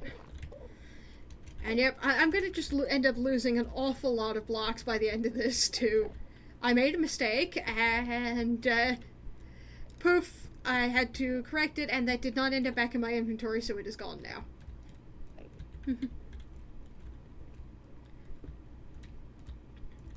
I've got to say, shout out to Hermitcraft. I was definitely inspired by most of the members of Hermitcraft for what sort of cool builds you can do in Minecraft at this scale. Because Hermitcraft is one of the big Minecraft YouTube, and frankly, anybody any Minecrafter who's mega building and the like, who doesn't acknowledge that, yep, Green fan. I haven't watched enough of the latest season, but I definitely remember the first Hermitcraft season I started with, and so we had Green building the mansion, and then just casually the upside down mansion. Just casually. As one does. Green, you madman. Mumbo's heart base from that same season. Scar's Enchanted Forest.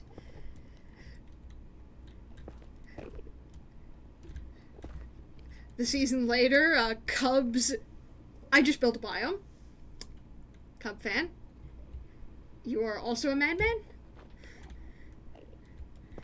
In all the best ways, and,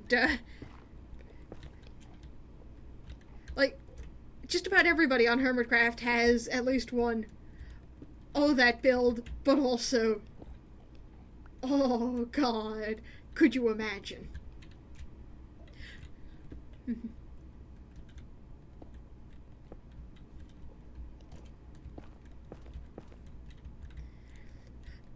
Like, infinite respect on them for having been able to do this, but I simply am not that strong.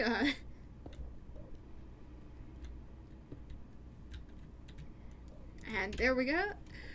Except, actually, I am starting to get to the point where maybe I am that strong, because we can go big and cool. And I loved a lot of the Empire's builds. Or Empire Season 1, that mix of lore and building. Particularly, I loved I loved Gems Crystal Cliffs. I ended up discovering partway through how much I liked Whip's build.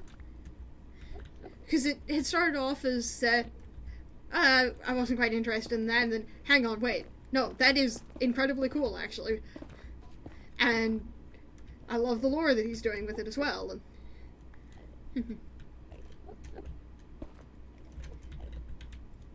Like, I can do cottagecore. It's just what I'm doing. Cottage/fairy core, I'm putting it in the nether. And everything's on fire. Which, okay, is distinctly not cottagecore, but...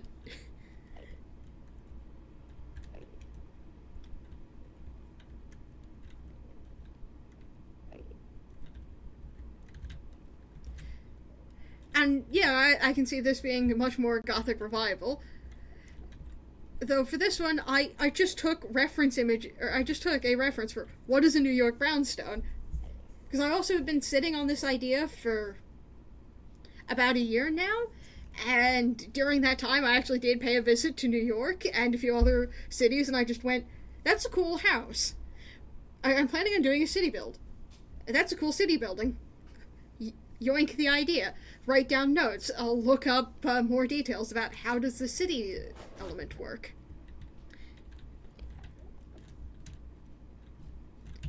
And I want something... Oh yeah, I wanted mangrove slabs. And while I'm at it, warped slabs.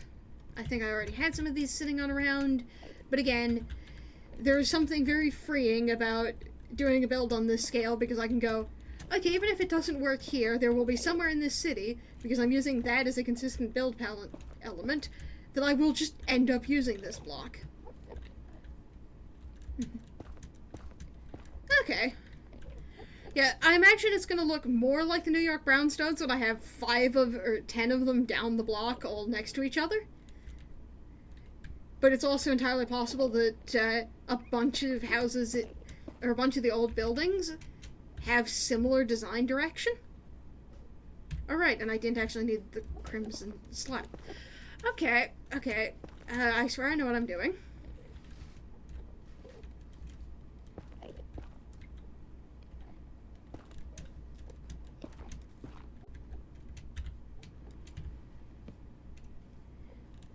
And there we go, that little... Of course, you might decide on looking up the references I'm working from that actually this looks nothing like it. But I'd consider that in some ways to also be a compliment, that I took this element and then added my own creativity to it, and we got something entirely new.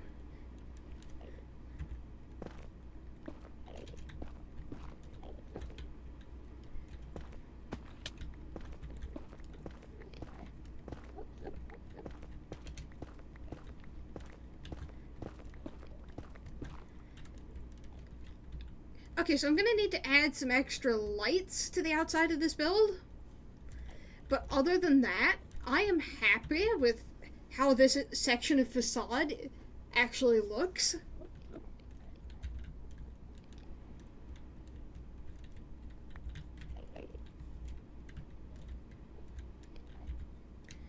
Okay, so the area where I can... You know those granite blocks in the middle there? I might go through and replace every single one of them on that facade layer, at least, with a light source block. Actually, I was gonna do frog lights for most of the city, but I have some shroom lights sitting on around, and those might fit the build palette. And those might fit with a granite, specifically, because the shroom lights are more for the general city vibe. Or not shroom lights, frog lights are more for the general city vibe. Let's grab my shroom lights and see how those would look in context. And I love actually being able to see things in the distance. Like, sure, it was nice seeing stuff rising out of the fog, but this version where it's actually bright enough that I can see it almost from the main end island. Yeah. Okay. Yeah, this is very much going to be townhouse rows. And part of why I'm doing the townhouse rows first is also to get a scale for how big is a city block. I figured out that the city blocks are, at least on north to south, 100 blocks long, including side roads. But I don't know how big they are east to west. And I need to know how big a city block is to lay out my city grid, which means that I can't put in my factory district until I know how big a townhouse are. I think it's going great, and with some prompting from my chat, I've added some more light sources to this. And I just came up with an idea for where I was going to put some extra light sources in this build. Now, I don't need to have these be on anywhere except the facade. Yep. We have a block made of 100 blocks.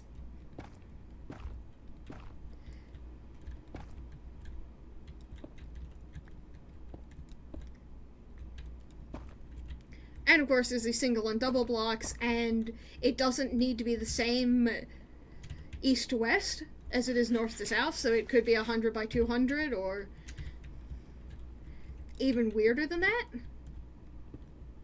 Like the New York blocks very much distinctly have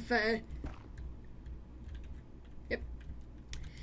Okay, yes, but this should be news to no one who has seen any of my previous Unorthoblocks stuff, because see, I take a biome I'm scared of and go, how about I live here for a season, and at the end of it, I'm either not scared of it,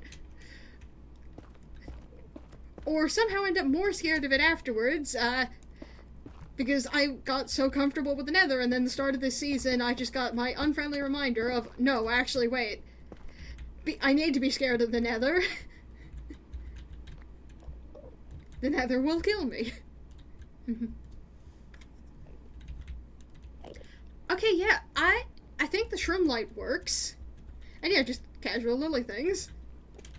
What if we, build my city somewhere where cities should not be? Yeah, the shroom light works. We can actually see the houses.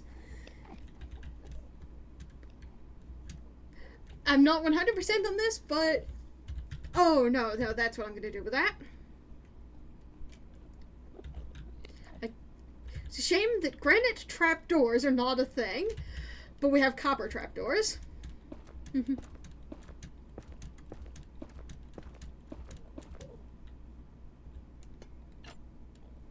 Oh, alright. Never mind, I can't put diagonal builds! Yeah, I was just trying to cover them with trapdoors. You see the issue here. Do you see what I'm, diagonal builds? The closest I can do is cover this with glow lichen. Okay, that was a joke, but you know what? Let's just possibly consider, how does this look with glow lichen? Because I can put glow lichen on multiple faces of a block next to it, and I need to do something to muffle just how dramatic that is. And you know what, adding light sources to it, you don't think that would okay, I could put stairs or slabs over that. Like, the stairs would hide it too much and would not fit nicely with what I've got going on next to it.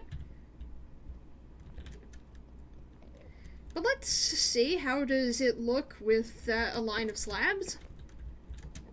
Now the question becomes, do I use top slabs or bottom slabs?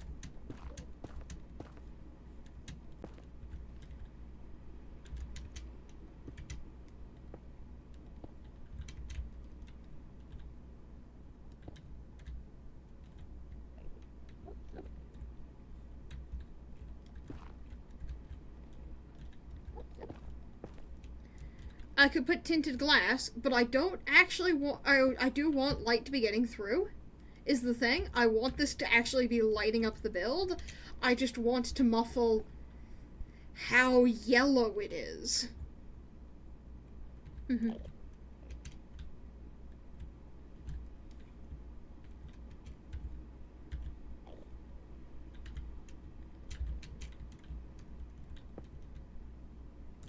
Mm-hmm. Okay.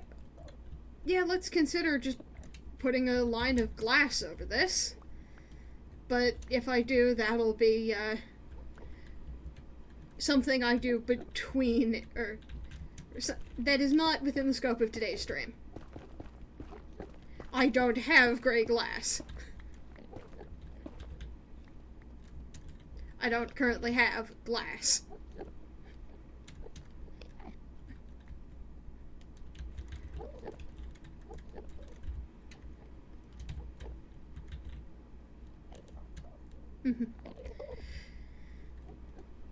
I mean, the suggestion is valid, I just don't have the resources to implement it. Now, do I want to do my stairs as stair blocks or slabs? And we're going to be cleaning up my stair gradient here. Right, now purple is down. This is fairly consistent as design across my city. Let's have the top of the stairs line up with that wall.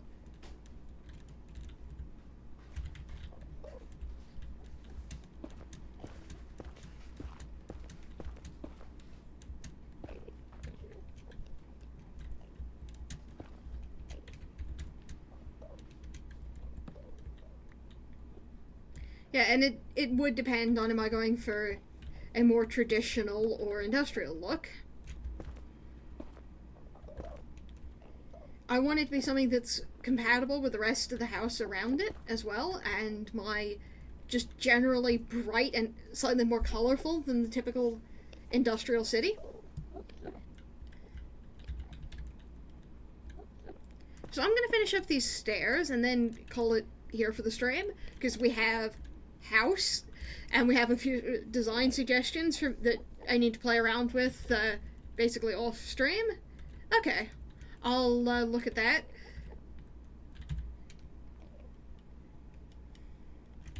When I next get the chance. Okay. With 3 blocks, I still have a 2-block clearance off to the side. Let's go with 2 blocks and have the 3rd block be railing. Because either way, I need to sort of have things line up at the 2 blocks. And 2, 2 plus 1 is a better distribution than the other way around.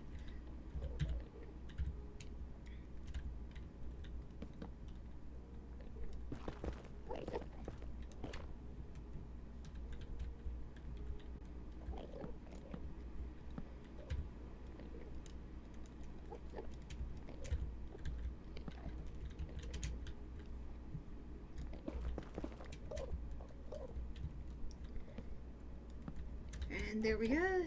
1, 2. And gradient.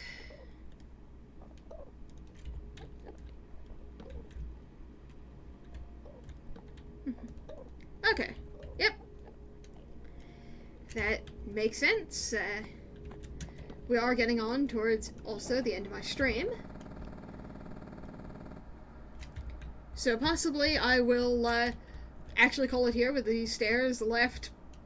Yeah, no, I can still finish my project. We're gonna finish the stairs.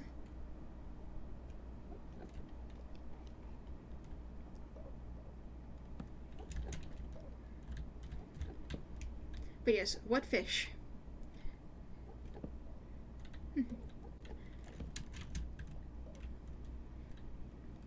Well, hope you enjoy it. Sounds like that's going to be delicious. Or at least it sounds like it's gonna be. Okay, so let's pretend for a hot second that I like the taste of fish, and this is gonna be delicious, because I can accept that other people like delicious fish, even if I sadly do not find the fish anywhere near as delicious as they find the fish.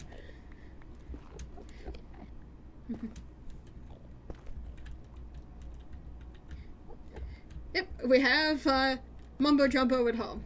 The Mumbo Jumbo we have at home, Kaza.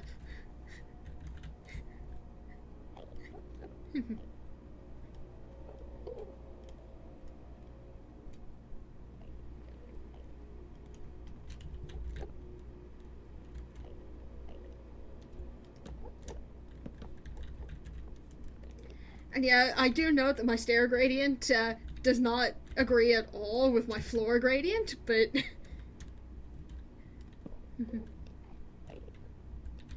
Hang on, that's not the right block to put in my wall.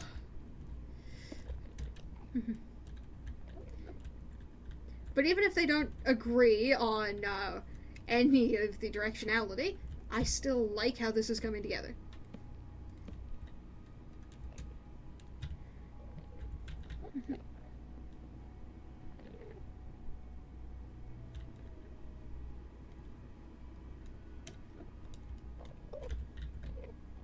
Yep, jump.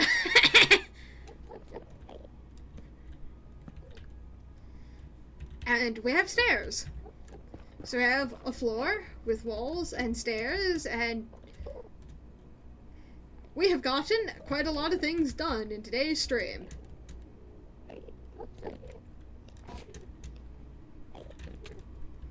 So, I'm happy with our progress. And looking upon what we've built today, we can call it here for the stream, and I'll see you guys next week on my usual stream time, which is an hour later and a day, or up to 3 days earlier, depending on which of my things you want to watch. See you guys around. It's been fun, and I think I'm the end of our stream weekend, but I'm going to check our announcements, because if it is ongoing... Right,